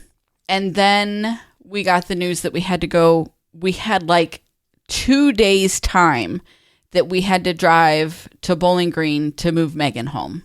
We had to make that happen right away. We get that done, and I think it was late March, early April, when it's obvious that this isn't ending. I'm being pulled in multiple directions. The women in my mastermind were being pulled in multiple directions. And so it felt like the right decision to make. So I made the choice to close that mastermind and one-on-one coaching right after COVID shut down everything and everybody's home. And I needed to focus on what was happening here with the girls. You made the decision to shut it all down, which then all of a sudden it's like, okay, I'm full on into the Prosperous Coach method for creating clients. I'm like aggressively adding new clients one-on-one, all these different things. And I'm back to the sole income earner again, which is fine. There was a very good ebb in income. There was a lot of really amazing stuff that was happening. And because it was all happening, it's like, okay, eventually it's just Cliff's down here doing his solo thing. You're up there doing the family and the kids and the full-time mom thing up there. And I don't even know how, but eventually this room started to become a storage room. And so this wasn't an office for the two of us. Eventually, I decided, it's clear I'm not going to have any live workshops. So I took all the training classroom tables out of the Next Level studio and I brought them in here. All of the chairs, I brought them in here. And I took these desks and I put them in my Next Level studio. And I used it as a creative space. And so that's the Next Level studio has been kind of just my own little creative area. Then empty nest comes around, and Megan is getting ready to get married. She gets engaged. And what happens there? So prior to actually getting it, I knew she was getting engaged. In October of 22, I knew that in January, he was going to ask her to marry him. And I knew that I wanted to pay for her wedding. And I wanted to pay for her wedding in a way that gave her the option to have the wedding that she wanted, because I didn't have that. And the budget that Stephanie wanted to provide was 3 times the amount of the budget that I was thinking. Yes, because Cliff was thinking a budget from 30 years ago, and I'm thinking a budget from 2024. And so I said, well, I have an idea. What if I start working again? There's only 6 months left until McKenna graduates from high school. She's driving herself now, and she's doing college classes, and, you know, she's busy. So if I schedule my mastermind calls or my one-on-one calls for when I know she's out of the house, you know, I'm not losing time with her because I know she's out of the house, then I think I can go ahead and start my business back up before she graduates. Now, I want you to think about what you just said, and that's such a key to this story, and it's only new clarity that really pulls that language out. I said my business. I'm going to start my business. Mm-hmm. We weren't even aware that was what was happening. I know. It's amazing what 2 years clarity can do. So Cliff is like, okay, well, we need to fix your website. We need to start a mailing list, and you need to start recording your podcast weekly again. The list just kept growing and growing and growing of all of these things that I had to do. Because you wanted to start my own business. And I'm like, I help people launch businesses all the time. I will help you launch your business. And if you're going to launch your business, here are the steps to launch your business. So I got back into the Next Level Mastermind. I had left the Next Level Mastermind in June of 2020. After you shut down the mastermind After group. I shut down mine. Come back into the Next Level Mastermind. I'm having amazing hot seats when it's my turn to have a hot seat. You've got all sorts of to-do lists. Fantastic action items. I mean, just a to-do list my arm long of fantastic action items, and I'm not taking action on any of them because it did not settle with me. It did not feel right. I really didn't understand why it didn't feel right. We come into 2023 and I'm having my hot seats and I'm not doing any work. And I'm having my hot seats and I'm not doing any of my work. And I record a podcast here and I record a podcast there, but not consistently. Sometime through the year, I guess it was coming up on the summer of 23, when I realized, okay, number one, this is a big goal. This is a big goal, which I knew ahead of time. Okay, so it's not like I had that aha realization, but this is a big goal.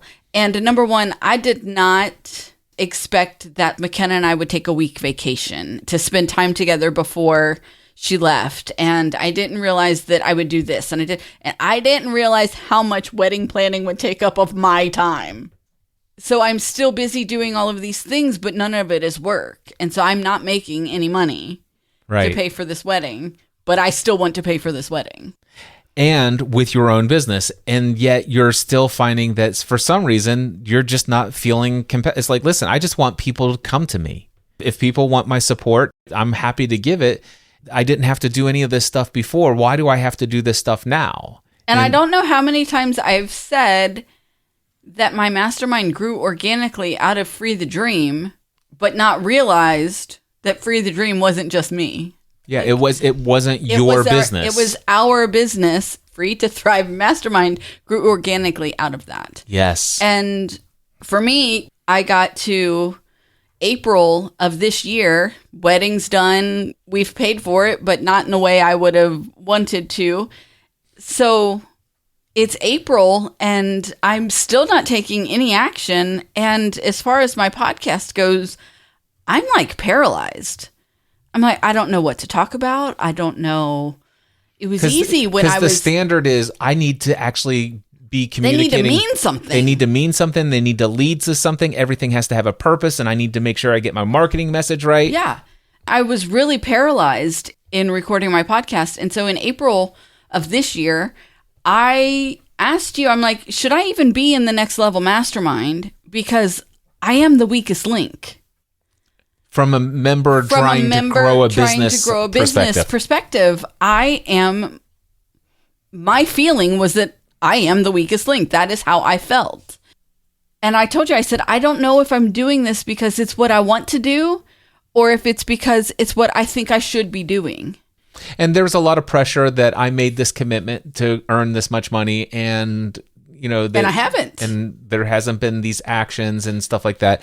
I kind of feel, as the facilitator of the Next Level Mastermind, it's like I kind of feel that I wonder how people who are in the group are perceiving this with you having hot seat, then you go to get all this clarity, and then the next hot seat, it's the same. It's like I don't know if it was any clarity. It was action items. Action items. It's like clarity about what to do. Yeah. All right. Clarity about what actions to take, and it's like, okay, now I need to take them. Just need to go do them. But then you would come, and it's like, well, I really haven't done any of those things. And so I was a little concerned about you having hot seats, and so you said, should I be? And it's like, I think you should be in the mastermind group for sure. However, what do you think about instead of taking hot seats and being a member of the mastermind group, that you become a co-facilitator of the group?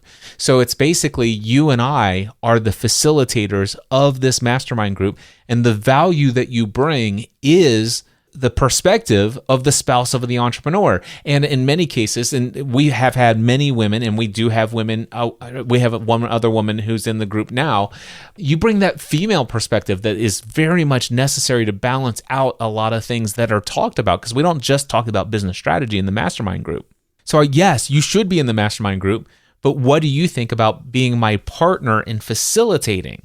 And that's what we did. And in that same conversation, came to the conclusion that I'm going to stop trying to force these things that don't feel right and that don't feel authentic to who I am. And I'm going to give myself the grace to figure out what I want. Yeah. I do want to point out real quickly, this is where during that time when you had made that commitment, I'm going to earn this amount of money. One of the things that came out of that is, let's launch a podcast together called Building a Life and Business Together, so we can help promote you with the understanding of you're launching your own business. Let's talk about your journey of doing that. And there wasn't a lot of things to talk about because there wasn't a lot to happen going on. But in April of this year, I gave myself the grace to figure it out, to stop forcing things that didn't feel like me, and to take the time to know what I really wanted. In August, I started having some revelations. Not revelations, but some reminders that got me to a hot seat this Wednesday that came with the biggest revelation that it's been right in front of us the whole time, but we've missed it for 5 years. And that is, my mastermind grew organically out of Free the Dream. Free the Dream was something we did together. And also the thing is when we were launching your own personal brand, your own business, the thought was your target audience were helping women thrive, going from surviving to thriving, helping them break free from trauma, helping them overcome limiting beliefs, helping them But that wasn't actually healing. My target audience. Those are things that happened within my mastermind, but that was not my target audience. Yeah, your target audience isn't a general group of women who need healing. What we had as a validated product and a validated target audience that have said, I will pay money for your support, is I am the spouse of an entrepreneur and I don't even know how to be involved in supporting my spouse. I have no clue. I'm freaked out most of the time. I feel like I'm all alone. Nobody else I know has a husband that's doing all this stuff. And you getting up there on stage speaking, this is the 5 stages and it's like, oh, I'm in that stage. I'm in that stage. I want to get to that 5th stage. How do I do that? Do you have a master? It's like, and that just came, that realization is like, oh, that's your target audience. That came out Wednesday morning. And it made everything else make sense. And not just for me, I think for you too. It did, because here's the situation. We found what we'd been missing. You don't want your own personal brand. I don't. You have stated even here today, you don't mind being in the shadow, if you will, or you don't mind being the supportive role, actively engaged in the non-income generated side of things in the business. It's like, I'm happy to be that support. I'm happy to bounce ideas off of with you and to brainstorm and to help support and do the administrative kind of things that I do with you. If people were aware that, most of your audience, Cliff, are entrepreneurs, almost all of them. A great number of them are men, and a lot of them, that one of their greatest struggles is that their spouse just doesn't understand. They're not on the same page. With this understanding, what if you and I got together and it's like, what if we get together and start co-creating content again? We know who your target audience is. We know what language to use. We know the problems that show up in a marriage where there's a business in the marriage. This is, and it's like, this changes everything. This changes absolutely everything. And I don't want my own mailing list. I don't want to learn how to do that's never been what I wanted. I want to serve people. Yep. I want to help people grow. I want to help people heal. But all of that other stuff has never been for me. And I am very much wanting to be out in front of people, to market things, to get out there and all this other stuff. If now that I know, it's like, what does your wife do? She supports spouses of entrepreneurs especially where they're a little bit concerned about the direction that their husband's going. And she's really great at helping women find a way to experience that oneness and to build that life and business and to be this, to basically go through these stages. And now, from now on, I'm gonna actually take your outline. What are the 5 stages of the entrepreneurial marriage? Where's your wife at? Let me introduce you to my wife. I could actually market this, and it's like, this is a part of what my wife and I do together in our business. Even in the times when you have been the sole income provider, I've never called this your business. It's always been our business. It's always been our business. But for some reason, I need help launching my business. We were literally working on launching your business. And quite frankly, I took a lot of, I had my hyperfixation on helping you launch your business. That's probably why you got as far as it did. Anyway, so the current direction, what's going on here now? Well, first and foremost, it's very clear that in our business, I'm the entrepreneurial person who has the vision of what to do and all this other stuff. The marketing, we're going to create together what products and services. Some of that's still going to be my solo activities, but there'll be more opportunities for you and I to intentionally create things that will make people aware of what you have to offer. Have we validated that women who have experienced trauma and have all sorts of limiting beliefs about what's possible in the world, that they would be willing to pay you money? We've not validated that as a target audience for you. We do know there are marriages that are on the brink of divorce or on the path towards that brink because there has been an idea of launching a business or a business entrepreneurial journey pursuit that's begun that wasn't there, a part of the original plan when the marriage started, and it's causing havoc. And so it's like, hey, do you want to start building a life and business together podcast again? Let's scratch everything, start over. New introduction of our origin story. We'll bring them up to where we are today, and that's where we are behind this microphone. And we brought the desks from the Next Level Studio. We cleaned out the... We spent the morning setting it up the way that we wanted. I think we'll still have a few things to do. And then we went to lunch. And then you set up the podcasting stuff. We had a business lunch again. We did, which is another thing that stopped with COVID was our weekly business meetings. Here's the situation. We're going to begin working together again on an ongoing basis, like when we spent time planning Free the Dream together and working on workshops. We've got this office space back up. By the way, this is actually got a new name. Thank you, ChatGPT, for helping us with the creative side of coming up. This is the Co-Creation Studio. So the Next Level Studios over there, this is the co-creation studio. We're here recording this podcast, and we're also going to be working on all sorts of things. We have a very clear understanding now what made Stephanie's stuff a success in the past, and that what we missed was that validated target audience and the pain point of the spouse of the entrepreneur. That is the key. Real quickly, there is going to be... Sorry, the dog says this episode's too long. I see that. There is a call to action. Yes. So Stephanie, in 2018, did a talk about the 5 stages of the entrepreneurial marriage.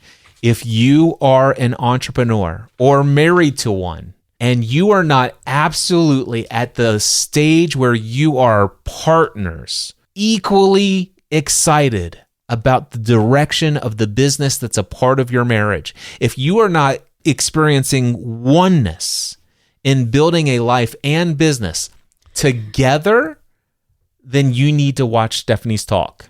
It is called The 5 Stages of the Entrepreneurial Marriage, and you can get access to that for free at mindsetanswerman.com/ I didn't think of this ahead of time. What is it going to be? 5 stages.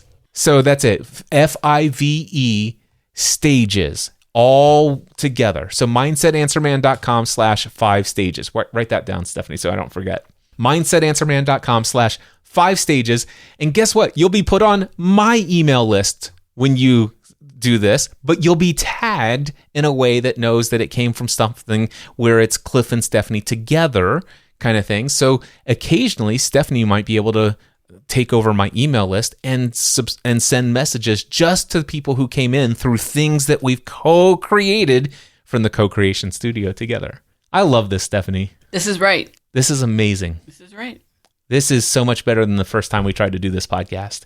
By the way, tease for episode number 2. Can you tease this one, or do you want me to do that one?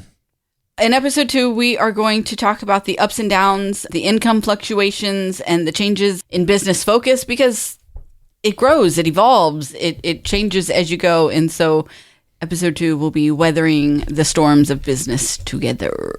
Weathering the storms of business together. We're going to talk about the amazing things that are only possible, that have happened to us, that have been amazing.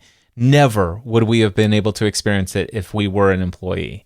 And we've got some amazing stories, but we've also weathered some storms. Mm-hmm.